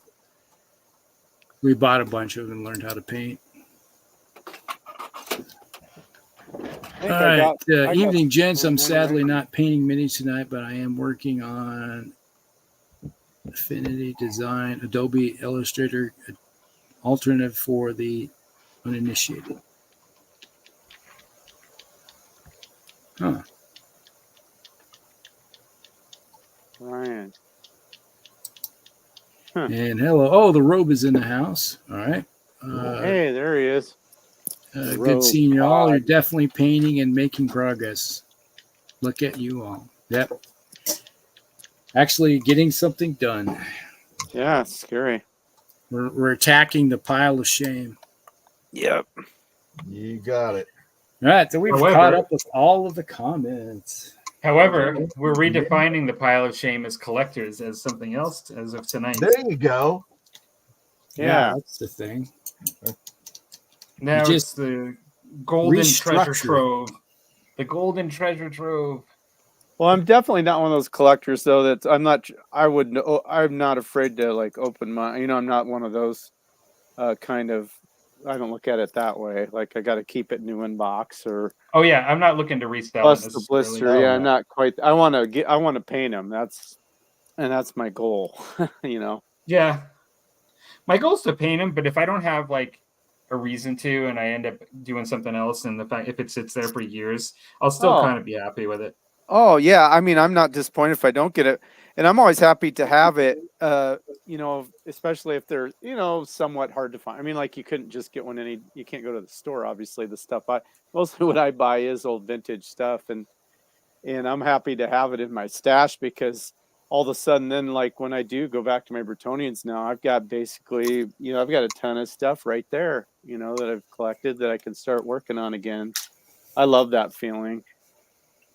Now, how do you feel about individuals that probably bought a whole bunch of when the last edition of Fantasy bit the dust and people were just unloading all their armies and they were buying them up in droves, cheap, pennies on the dollar. Yeah. And then they were, in the last 4 years, been selling them at a high rate. And all of a sudden, Games Workshop brings them all back. Well, now you've done a couple of plot twists there. Yeah, there's a lot. What you're saying is, how do you feel about the people that buy them all up? How do you feel about the people that have bought them all up and then are selling them at high prices? And then how do you feel about those same people not being able to sell them once the models come back and the prices and the economy's changed again, right? That's kind of what you're saying? Yes. Okay. We feel bad for them as they were speculating, and their speculation is because if they were doing it for speculation, that's just the way it goes. I mean, and they did know Old World's been coming back for how many years, and they would have made some serious hay off of that for a while, because people were starting to try to build armies ahead of time and stuff, and it got the interest in Warhammer Fantasy just really to the forefront. So and then we see the spike in prices. Yeah, they should have made their money, but some people are like, there's discussion that with all these made-to-order things and re-releases of the old models that these people's collections have depreciated in value. Is that a bummer? And I mean, it's not like somebody's got a $10,000 goblin army. I mean, it's that's an investment. I don't know. My $2,000 of Witch Elves is no longer worth $2,000. Yeah, well, it's still worth a bunch because it's not like Games Workshop's gonna release it for half the price. Yeah. Even on the Bretonians, like I said, some of them are cheaper and some of them aren't. I got into Warhammer Fantasy really after the fact that it was blown up, because although I had 6th edition and I had Wood Elves in 2000 something, I never really played it, and so I don't really consider myself a fantasy player until the last number of years, and so as someone that from that perspective that likes metal models, that loves the old stuff, if I hear that somebody bought up after 8th edition and when they blew up fantasy, bought like knew to buy all that stuff when everybody else was selling and like stuck with it and like kept with the old editions and wanted it. I'd say like they're smart, not just smart, but like that they're doing what I would do, like if I knew it, like, you know, at the time. And, you know, I like that's great. The fact that they probably bought it at a cheap enough amount then that even with the new models coming back now, if they still have them, they still probably made out. Yeah. Well, there was when the last edition crashed. You know, there you could buy miniatures off of eBay for 50 cents. You know, you could buy a 10, 20 man unit, let's say of elves for $10, $15. Seems interesting because it wasn't like their miniatures were like crappy. You know, you'd think they still would have innate value unless the market was flooded or people were just so pissed that they were unloading them. You know, I don't know what the angle would be there, but that's what it was. People just didn't want to have them around. Yeah, I mean, bitterness. The real fantasy players back when I played, it was not just a kind of a game to us. Yeah, I know what you mean. There was a lot of emotional attachment to that game. Yeah. And when they did the end times, the rending of clothes and the gnashing of teeth you could hear it all across the country. Yeah, I do individuals get that were playing since 3rd edition, and then you turned around and got rid of it completely. Yeah. I mean, that's an emotional response. I get it, but at the same time, and I could see being pissed at GW to no end, but I can't see unloading your collection just because it's like that's your heart and soul, and that's I mean that would be the extreme bitterness response, I guess, but yeah, everybody has a different response, I guess, to it. But I get being extremely bitter. I could get that. People that grew up on it, that was nostalgic for them while they were still playing 8th edition, you know, because like you said, they grew up with it. Yeah, because I didn't start playing until I was in my 30s. Yeah, see, I missed all and that. So I had, let's see, how long's it been since they jettisoned 2015. 2015? Right when I was getting back into miniatures, I was going to start playing, and I'm like, what is this end time? What? Oh, what killed it? What? Yeah. And I was like, wow, okay. Well, we were under the misconception. We were thinking end times mean that there is the end of this edition. You're right. And they're going out with the edition with a really big bang and send off, and then they were going to get a new fancy edition. And then, that wasn't it, huh? No. So, God. So what I'm wondering is, how many steps away are we from them blowing up fantasy in the end times with any discussion we have on the Musty Wargamers? Like we're talking about collecting miniatures, and then we're back at the end times, and they're blowing up Warhammer fantasy. I know. Like every episode that we have, it almost seems like we're just like. And I thought the same 57 seconds. At 2 minutes and 57 seconds, we are back with another discussion. That'll be the new thing to drink. That'll be the new thing to drink too. Is when anybody mentions the end times, you got to take a shot. That's right. Great. Well, we are the Musty Wargamers, and we all have appreciation in various ways for the game. So yeah, true. Well, the crazy thing is that. They came out with the end times books, and we was like, oh wow, it's like you could play some cool campaigns with these end time books, and you spent a lot of money on them, and then they turned around and within a month of them coming out with some of these books, it was done. You got it. that was pretty bad how they and I didn't live through that. I didn't know it was happening. Yeah, there was a lot. That's pretty rude. Yeah, there was a lot of us that were torqued about that. Well, and a lot of us felt like totally better. betrayed by it. Like we didn't even get a heads up. It's like we're gonna sell you all this stuff right to the very end, and then we're Yeah. just like snip. That was badly managed. No matter what their plan was, that it couldn't have been done worse. No, I agree with that. So yeah. So on that note, Rusty, what was our second topic? Our second Besides, topic is to talk about Besides end times. End times, exactly. I'm Besides about that, Warhammer Fantasy. oh, second topic, blowing up fantasy.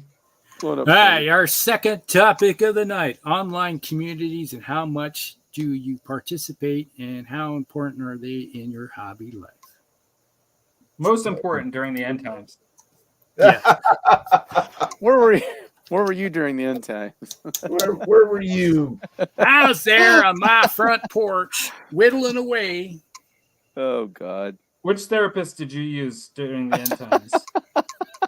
If you feel violated by the end times, call our law firm. Violate. My law firm is specifically set up to handle depression after a Games We Workshop. represent you, the Blew up the disgruntled end times. player of Games Workshop. Oh Lord. Oh I am my a God. wargamer trained in counseling on this subject. Oh my God. This is deteriorated. Yeah, we're losing control. Rusty, you're We're gonna have to ever in reel us control. in. Rusty, grab the wheel, Rusty. Reel us in. We're in the ditch. We're already in the ditch, man. We're not getting out. We are off the rails. We So have- the topic was, what was the topic again, Rusty? I forget. I'll say again. I say again. Online communities. How Oh, yeah. much do you participate, and how important are you to you in your hobby life? So, preface this: do you participate in online communities? Which is kind of like, how long have you been around when online communities have changed? Mhm. And do you actually go now? Online communities are Facebook. Yeah. I think there's these things called Discord or something, but I don't do it. I can't figure it out, actually. I tried a little bit and I didn't understand it. Yeah, it's like the old message boards from way back. They took the old message boards and then brought it back and called it new. And it's like, there's a reason why message boards died.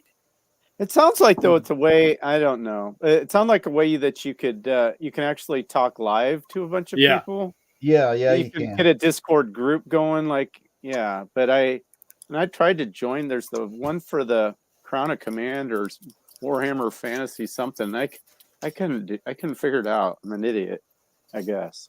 Probably. I wouldn't say idiot. I'd just say it's not in your wheelhouse of. Well, yeah. Okay, there you go. I appreciate the kindness. I know it's like I tried getting into it and tried to figure it out, and it's like, this is just. I don't couldn't have time figure for it this. out. Yeah, I moved on because I have such little free time as it is. I didn't want to spend it trying to figure that out. You know what I'm going to have to do is break out my newest Tomb Kings book, because I'm painting these miniatures. I'm looking at them. It's like, there's details on here. Is this supposed to be metallic? Is this supposed to be cloth or what? Yeah, there you go. So I'll take a crack at the Yeah, go for it. online community section. I don't know. I mean, like the Musty Wargamers, we're a fairly small group, on Facebook, but it is technically an online community, and this show is attached to it, and in a lot of ways, this show came first, and like in a lot of ways, right? Yeah, the show came first. This show came first, and then the Facebook followed. And really, the Facebook is just sort of a point on the web to relate to the show for people to show stuff and things. But yeah, because not everybody has a reason that the Facebook page came about is that we have individuals that don't have YouTube channels. Right. Right. Gives them a place to come and post their stuff without having to participate in the community. Right. Yeah. And so, but with that said, I guess the buy-sell groups for old miniatures on Facebook are online communities, even if they're not like as much discussion. But then there's like the Warhammer 6th edition page, the Warhammer 40K 2nd edition page, like the Warhammer Fantasy 6th edition, like there's Musket and Tomahawks and like other groups that I, will am on, and if I want to just look at cool stuff that's not buying stuff, those are things that I like. And then I have other hobbies that I'll occasionally do the same thing with on Facebook. I'm not on any of them like every day, like avidly, like I don't, and there's none of them that I am, but I do kind of peruse them. And so I guess I am, like I do think they're good, that I actually use Facebook for those more than I do for personal stuff. I actually don't really post hardly anything personally on Facebook. Yeah, I don't. I do nothing personally. Like I do probably 2 posts a year, maybe, on my actual Facebook page. Yeah. And it's just, it's not that intentional. It's just, I don't really have a whole lot that I don't really like to engage in that way a lot. And so I actually, the communities, the wargaming communities are probably what I use Facebook by far the most for. And so, yeah, I think they're good.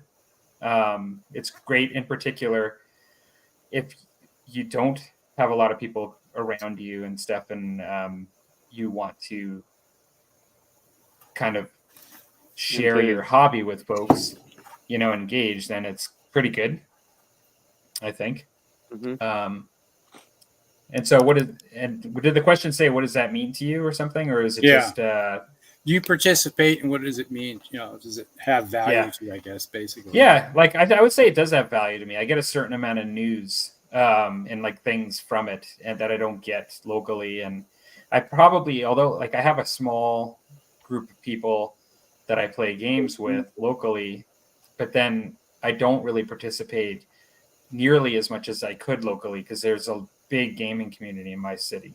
And so probably just with work and family and life, I just mainly do stuff with my closer group of friends. And then I just use the online stuff to just see what's going on, in the greater world of wargaming. Yeah. Yeah. I'd say for me, I delve into the Facebook groups. So pretty much what I do mostly with Facebook anymore is occasionally I'll post memes and stuff, or cartoon stuff anymore on my Facebook page. That's all it's basically became. Mm-hmm. And occasionally I'll post family stuff, pictures, we're doing this event or whatever. But it's mostly I go in and look at stuff that's related. This BattleTech is probably number one. There's the Old Hammer page. There's the Firelock Games page. There's the Dystopian Wars page, which is delved in. There's the old dystopian page and then the new dystopian game page. If you're old school or new school. So there's something else in there that's another one.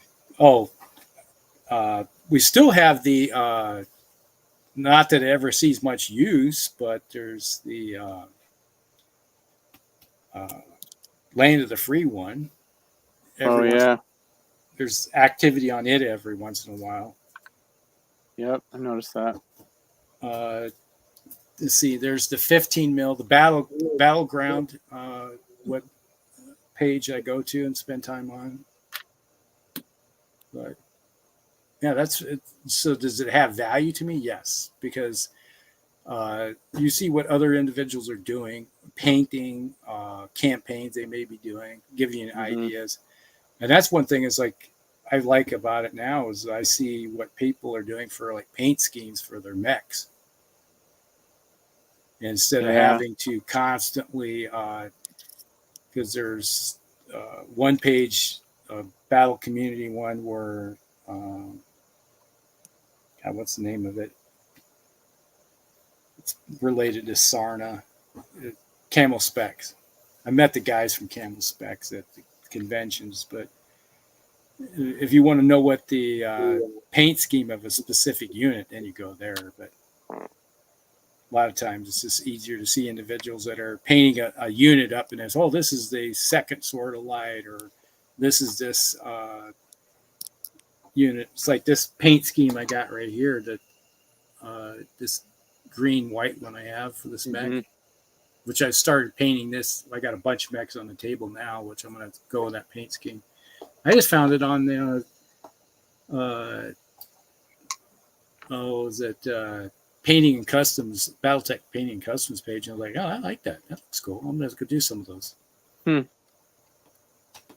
So it gives you kind of some inspiration sometimes, which I do need inspiration after a while. Like looking at a building and asking somebody for some inspiration on how to paint it. Yeah. So there's been some work done on it. Yeah, nice. I didn't watch the video, but I remembered. I thought, well, I was trying to think where I had it so I could get a picture of it, and I thought, well, I think I did a video of it, probably. Yeah, you did. Yeah, I didn't watch it. If it helped you, if you have any other thing you want to know about it, I can send you a picture. Well, the interesting thing is, I built a floor for mine too, and I already knew I didn't know you put a floor in yours. I built a upper story one that was fairly large. Oh, okay, yeah. And then I even got rafters and stuff that are broke down. I'm gonna have laid inside it, so it's like the roof caved in on it. Yep. Well done. That's cool. So then watched your video and go, oh, cool. Okay, he did the same thing. Great minds think alike, right? Yeah. So what do you guys think? Well, for me, it's interesting. I was thinking about that one. And it's funny because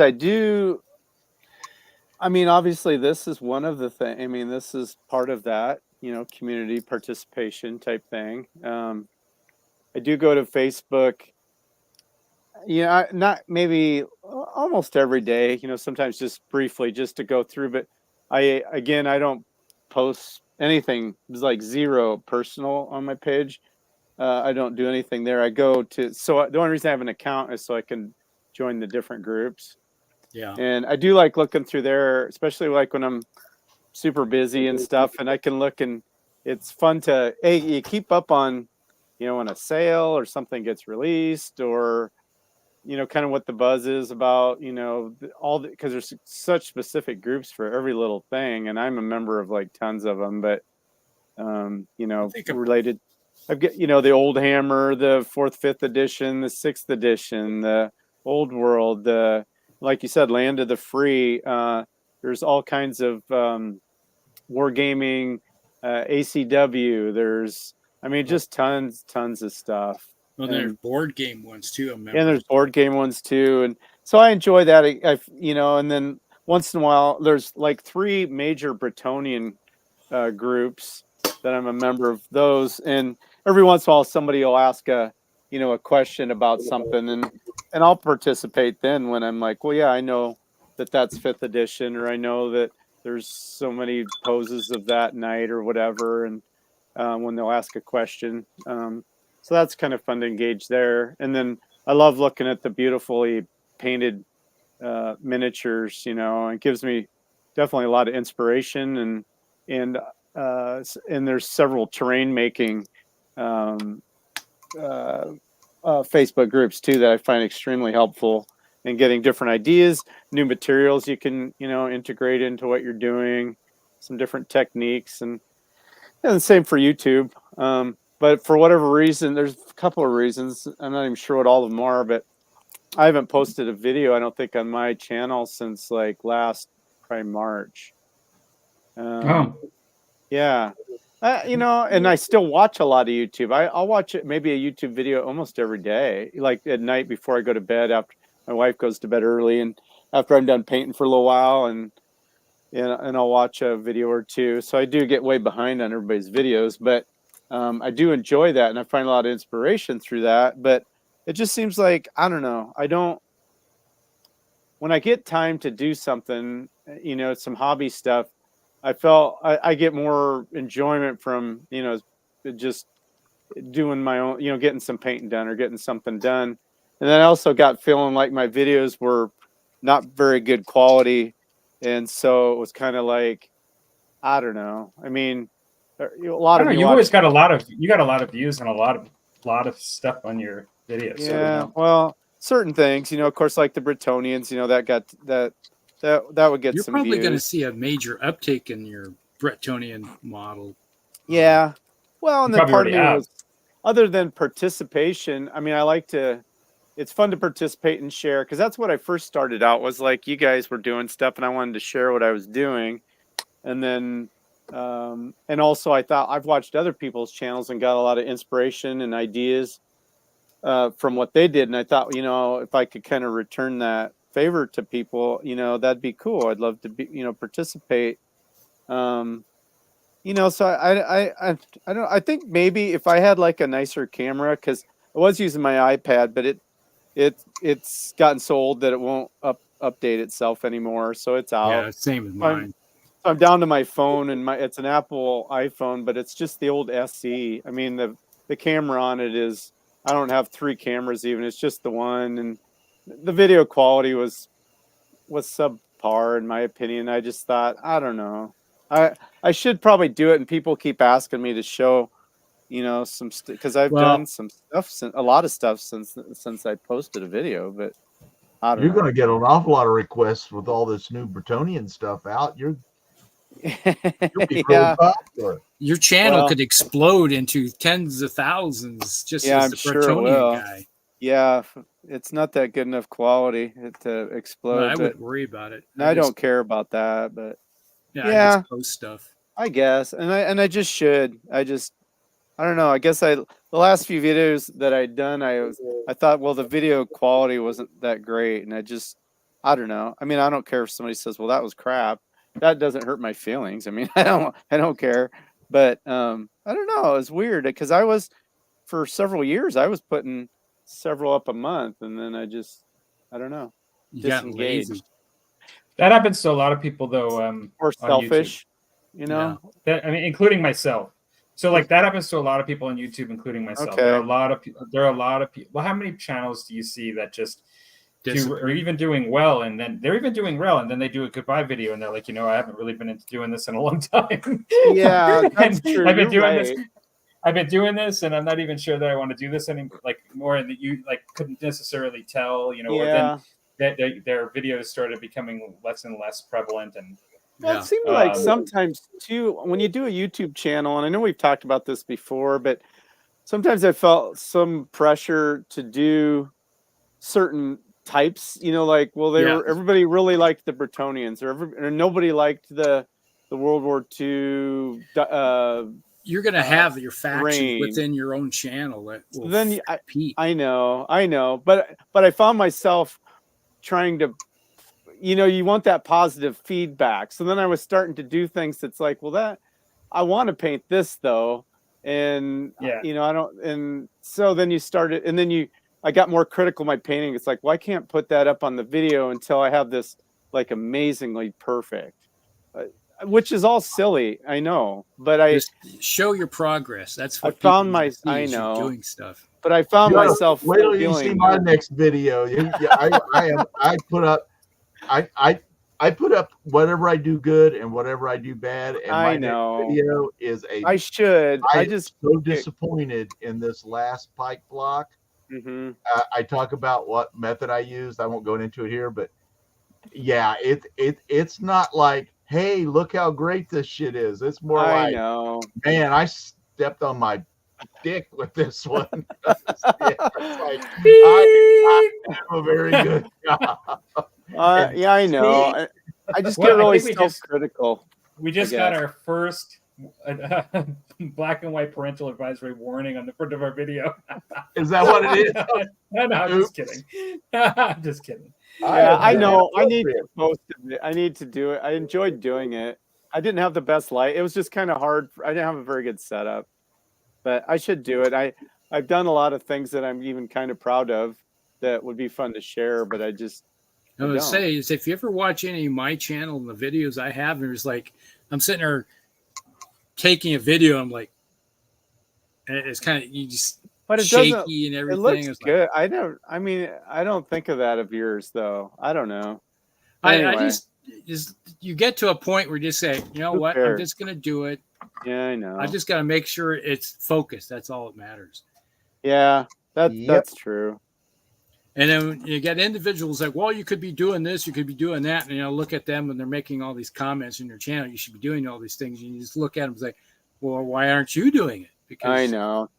And it never hurt my feelings, and I didn't get a lot of negative criticism that, every once in a while somebody a little bit. So that didn't bother me as much as just I felt like I was like, well, I need to get back to paint. Like the AWI people didn't really watch those, but they liked the Bretonians, and they'd watch, just certain things they wouldn't like. A lot of the train stuff I did, which I really enjoyed.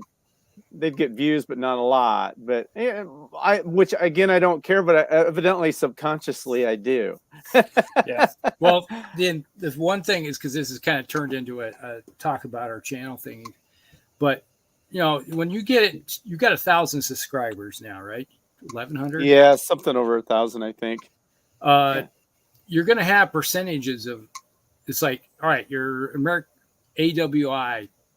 You may have, of your 1,100 subscribers, maybe 100 of them could That's care what they're about there for. Yeah, Yeah. or not there for. Yeah. And there's like, well, when are you going to put up another one? Or when are you going to have a game? Because I get comments every once in a while. People ask me, when are you going to put up another game? Where's the content from this? Because they subscribe to you for that content. For that content. Yeah. I know. And that's true.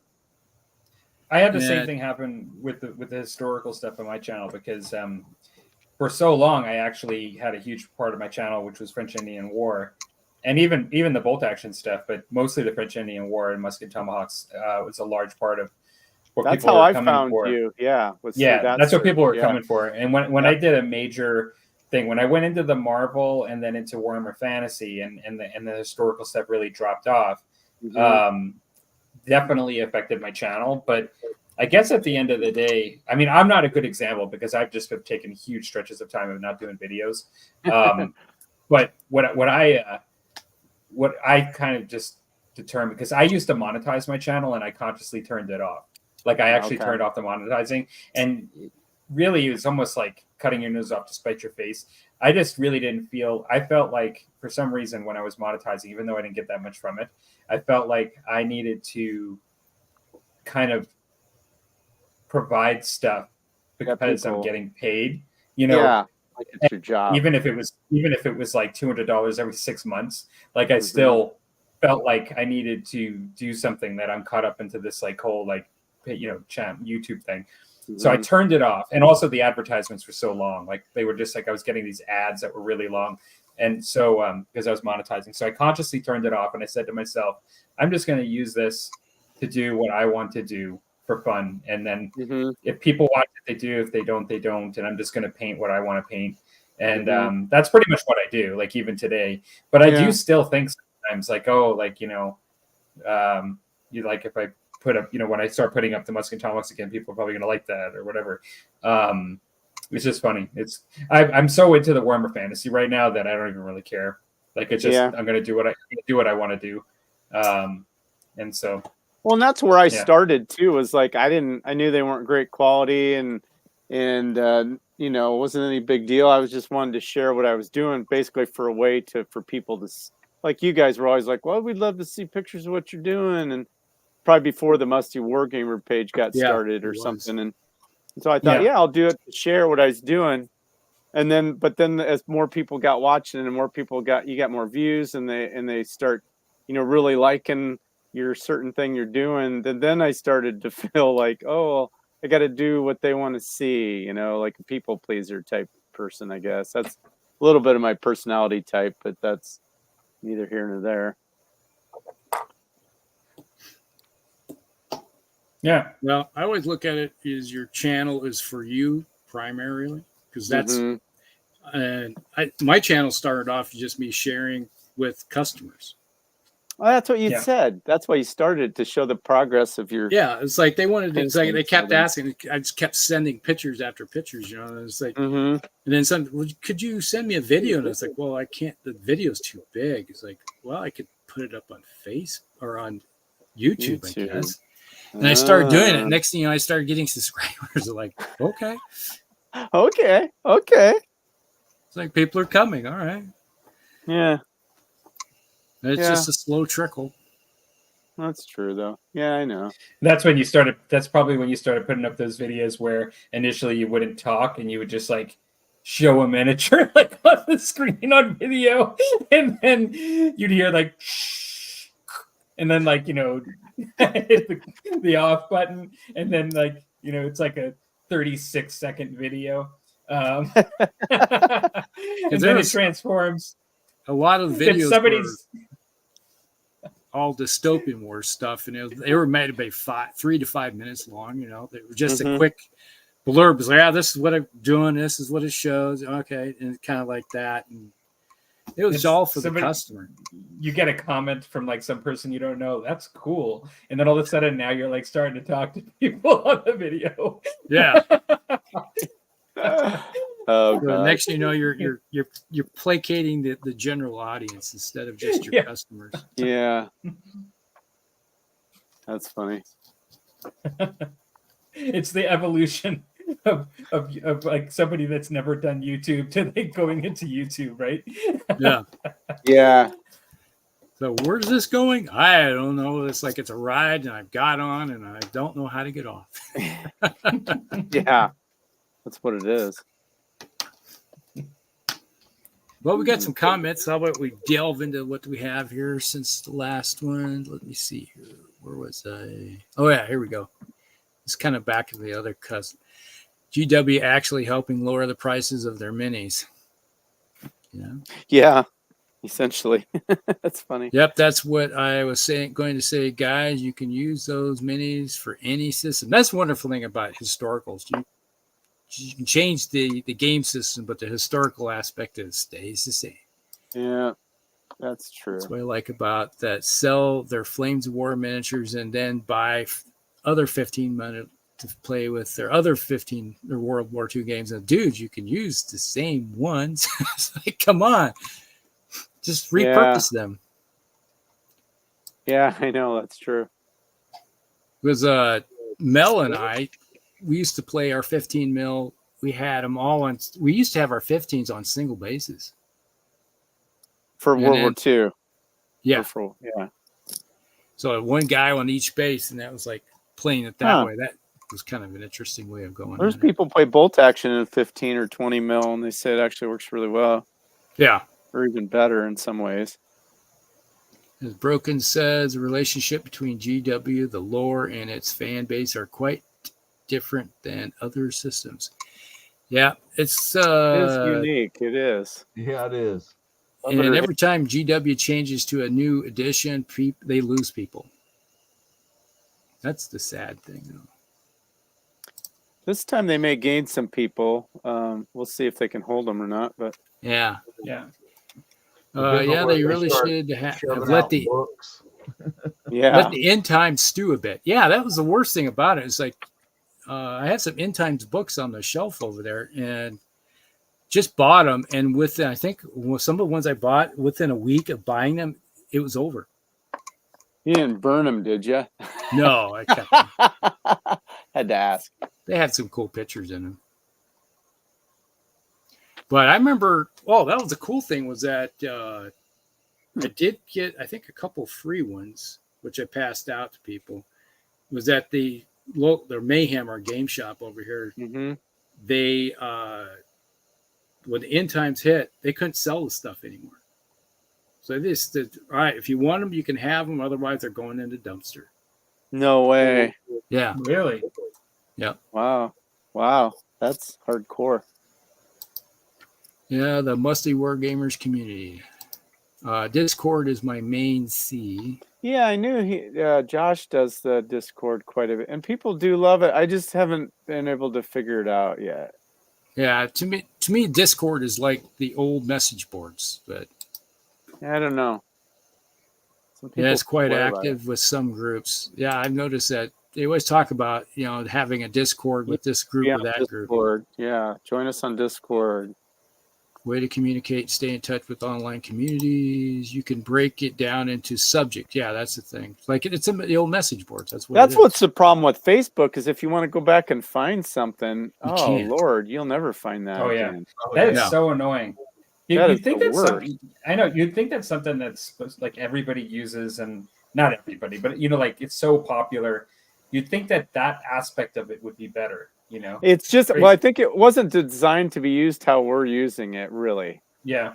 For groups like it replaced message boards and the old forums, but But it's the not idea really that when you designed search for that. the idea that when you search for something, it shows it all out of order and dates. Yeah, You know what I mean? Like, it's Yeah. so that's stupid. garbage. You're right. It really I've is. tried it. Yeah, It's whatever remember gets that the most likes is what you see. it was a couple It's months like, ago, and you never find it again. Yeah. I need to know, if somebody's buying this miniature now, not like selling this miniature now, not 3 years ago, Yes, 7 years ago. need that. It doesn't show me the stuff now. Like, there are people that have it now, but it's like I'm seeing 7 years ago. Yeah, Which, literally. I'm selling this 7 years ago. Yeah, it's terrible. It's whatever has the most likes is what you're going to see. The only If it thing does- I'll throw out. Oh, go ahead, Rusty. Sorry. And so if it doesn't have any likes on it, you don't see it. Well, what I was going to say, the only thing to Facebook's credit, I guess, is that when I first started using it, they didn't have Marketplace, Yeah. Mm. and there is Marketplace, which probably is supposed to solve that to some degree. Like, although even with that, I can only see within a certain radius of my house when I go to search, and that radius for miniatures is like 200 miles or kilometers, which England and like the UK and like all these places that where you have the miniatures are all throughout the US is still very Mhm. far. Like it's and Yeah. so I do. Well, like that's the sad thing is England out. practically fits inside of Iowa. But So if you go a 200-mile radius, you're just like, oh, that's okay. You're just barely getting out of our state. I gotta try to figure out Discord. I do. Paint Yeah, chat's he good. says it'll show you the way, Dan. I gotta talk to an expert. I gotta get help. It says my online communities are BGG, Discord, and what's BGG? Board Game Geek. Oh, okay. Boy, for board games, there is no better place to go. Period. Exactly. Okay. That place Yeah. is awesome. And nerds here. Nerds. Who you calling a nerd? Can't find a paint. What the Oh, heck? and YouTube. YouTube is probably I spend a lot of time chatting with people. Discord is voice and message board. You can also play games, watch video games and stuff. Yeah. Yeah, I gotta figure it out. Oh, it's the worst. Facebook feed is set up just to bombard me with various mini lines for the happy feeling. Oh, I feel so good now. Definitely participate outside of YouTube, Discord, and good old forums. Try my best to be part of the decentralization web platform, the media acceptance. Oh, Okay. MeWe, Mastodon This instances. is many Honestly. levels deeper than what I have an understanding about. Yeah. Yeah, That that's sounds over. like Well, there's It more sounds- platforms out there now that yeah. beyond just YouTube. And Yeah, I know. That's true. Out of curiosity, We're musty. out of curiosity, how many people that are on camera right now, out of the four of us, are in a basement? Raise your- What? Show of hands. In a Oh, basement. basement. In a basement. Yeah. Yeah. All four. So that's Musty Wargamers, right? That's Musty. You got it. Yeah. We fit the profile. Yeah. Gosh. yeah, it's like Facebook turned into a septic tank for a long period of time. It's like, yeah. That's why I delve mostly in the groups, the Facebook groups for just gaming. That's pretty Yeah. much what I use Facebook for. Yeah. Me too. Miniature page used to be a nice place to go, but it became a political snarky when Bill started to allow others to write and run the site. Yeah, it's like the miniature page used to be a really nice place to meet up with, but then it went downhill. Yeah, okay. Let's see. If you just set up, we'll just show you the minis. It's a happy place rather than a political deathbed. Yeah. Agree with Ryan. Discord is a much better place for me to connect with communities these days. So yeah, it's like it's all a bunch of like individuals. Yeah, I gotta. That's got to be my New Year's resolution. And yeah, here Mel just brought out something interesting. Go to Facebook because Rusty posts funny memes. And that's all I do on Facebook now. It's like if I'm going to post something, it's got to be funny Why? Or because what do otherwise you mean? Facebook takes it down. I post something Oh. political and they'll take it down. That's funny. The only way, all I'm allowed to do is post something funny because anything else I would want to post would be taken down. Exactly. I don't know what that means. So let's put it this way. You get your daily feed. This happened a year ago, this 2 years or 5 years ago, or whatever on your Facebook memory page. Yeah. Most of mine are removed. Really? Removed. What do you put up there? Just this is what's happening in the world, or this Oh. world event or whatever, and they'll take it down. Huh. And it's just for posting something about what's happening in the world. I've been in Facebook jail for 7 to 30 days. It's like, Wow, what a rebel. yeah. Good And job. they'll go back and put me in jail for something I posted 7, 8 years ago. Like, Oh. seriously? Well, they're gonna hunt you down if you do something wrong. That's Yeah, good I'm to a- see I'm a that. This rebel. is not like it's not like a traffic violation. They don't have to stop you immediately. Yeah, they'll get They're you when giving they you a get you. retroactive ticket. Yeah, that's pretty. I like that. It's like 7 years later, you're sitting in your watching TV, and they'll come knock your door and say, "All right, I'm giving you that ticket now." Going to Facebook jail.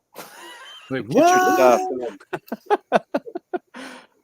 Yeah, he says, "I love your channel, Dan. I know, Post more Josh. stuff. I know. I need to.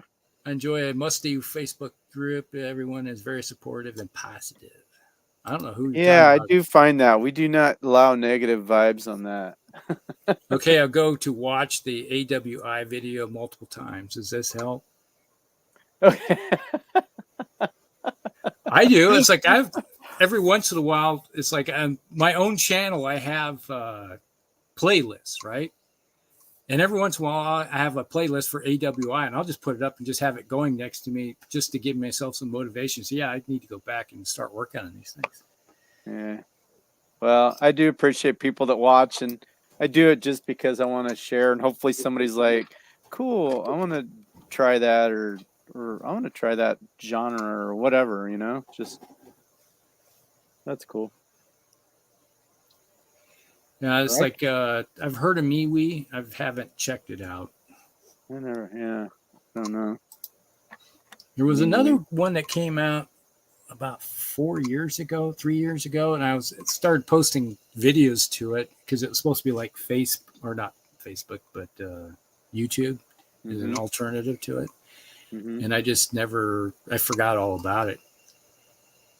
That's another burn sign those you're a books in your musty. next video, Rusty, and cook marshmallows over the burning flames. I'm flashing back to 2015. Oh, Have you guys ever watched that video where he burned his dark elf army? yeah, I've seen that YouTube Oh, we're video. slipping. We're slipping. I can feel the pull to the center Yeah, of the whirlpool.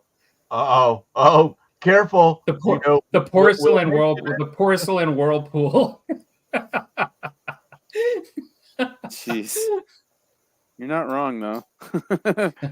I can feel it too. You guys should an IRC instead of Discord. To Gosh, go I think I retro heard hard. about those once. What is but, it? Weren't they Uh, like a? It's like internet chat rooms. Okay. It's like I said, it's the old message board type thing. Okay. I used Oh, to yeah, be yeah. big in the message boards back in the day. Internet Uh, relay chat is what a Relay text-based chat. chat Yeah. system for instant messaging. Yeah. Oh, okay. Gotcha. I think we probably all used them, just didn't forget what they're called. Yeah. Yeah, I could see what they look like here. Yeah, but I seem to remember those. It's basically Discord, but 90s. Yeah. Oh, so we could probably figure it out even. That's pretty cool. Yeah. Well, No, gentlemen, caught up with all the comments. we've gotten through our topics. We've caught up on the comments. And it's after 11. It's after Yes, and musty it's- people's bedtimes. That's right. That's the other thing about being a musty A wargamer musty. is you start to like your sleep more as you become more musty. What's this sleep? You know, it's like I haven't slept since September. I haven't slept more than 4 or 5 hours a night. Well, how much does a guy need? I mean, 4 or 5 hours. You need at least 4. That's it. Well, there you go. I need more than that. You're in the bonus. You don't Yeah. need more than that. You think you need What? more than that. You Really? don't But to say as Yeah, Mel can really. attest, and Tim here, the Army will rid you of the urge to sleep. When you're Yeah, I know. 18, though, Regardless sure of if it's when the you same go to thing. bed, Yeah. about 4:30, 5 o'clock, your eyes open up and you go, Reveille? Really? Already? Already? Yeah. I know what Yeah, you mean. I absolutely feel better on 7 hours sleep. But as I get older, I can't remember ever getting does 7 get hours interrupted. sleep. Yeah, I don't I think sleep the that last much. time I slept 7 hours might have been 1995. Well, I'll tell you what's funny. When I retired, it was weird. I kept getting up early, and I had no real reason to get up early. And one time, I kind of went back to sleep. I woke up at like 11 o'clock, and it's like, oh God, what's that like? And it was like, not bad, not bad. Sleeping until 11 wasn't bad. I thought my world didn't come to an end. So I thought, Wow. yeah. Let's say the last time I had an injection shot in my back and I was relaxed and actually slept, I got about 6 hours, 6.5. And I was like, oh my God. It's like, what? This is like, what am I going to do with all this rest? Yeah, right. I feel weird. The last time I took a therapy and felt better and slept longer, that should be the way you start the discussion. So when you're saying you're not supposed to sleep that much, but when I'm actually healthy and then I'm sleeping more. It actually isn't bad. Yeah. Anyways, speaking of which, yeah, Yeah. Time to get some beauty sleep. That's right. I'm going to be counting Warhammer Fantasy editions, jumping over a fence. Watch the pages go by. Bad. It's bad. Tusk scores, jumping over a fence. Just say, you got your book, I got mine. Yeah. You And, can kill somebody with this thing. It's bad. Yeah. Well, does anybody put it side by side with 8th edition yet? See which one's bigger? My Does 8th anybody- edition came in the box set, so I don't. Oh, because I actually don't have it at this house, but I do have it at because the Looks house to being me- renovated. It's in the I'm hobby guessing room. it's about not the as same. thick. You Oh, think? really? I have mine You sitting think right this one's- here, 8th edition. You think this and one's? I do think you that have one's this a one little yet? less. Not yet. It'll be here I would next not week. be. I would think that 8th is probably a little bit bigger, only because when I look at 8th, it's almost daunting, like the size of it. It's like when you look at it, I've used it to hold things down, like because of its weight, like it's that heavy. And as a book, but yeah. Anyways, it reminds me a little bit. After playing 6th, I like the size of 6th edition. It's kind of it's a way nice size. nice Yeah, to handle. This is I getting would say back I to got that. the 8th edition because it came in the box set with the Skaven in it. Mm-hmm. Oh, okay. And I like it because it's just rules. It doesn't have all the fluff in it. Clyde says he thinks 8th is a touch bigger, but he hasn't ever compared it. I'm gonna have to definitely check, but they're definitely kind of the red and blue tomes now on the shelf next to each other. Yeah, I like that Yeah. blue. I'm drawn to.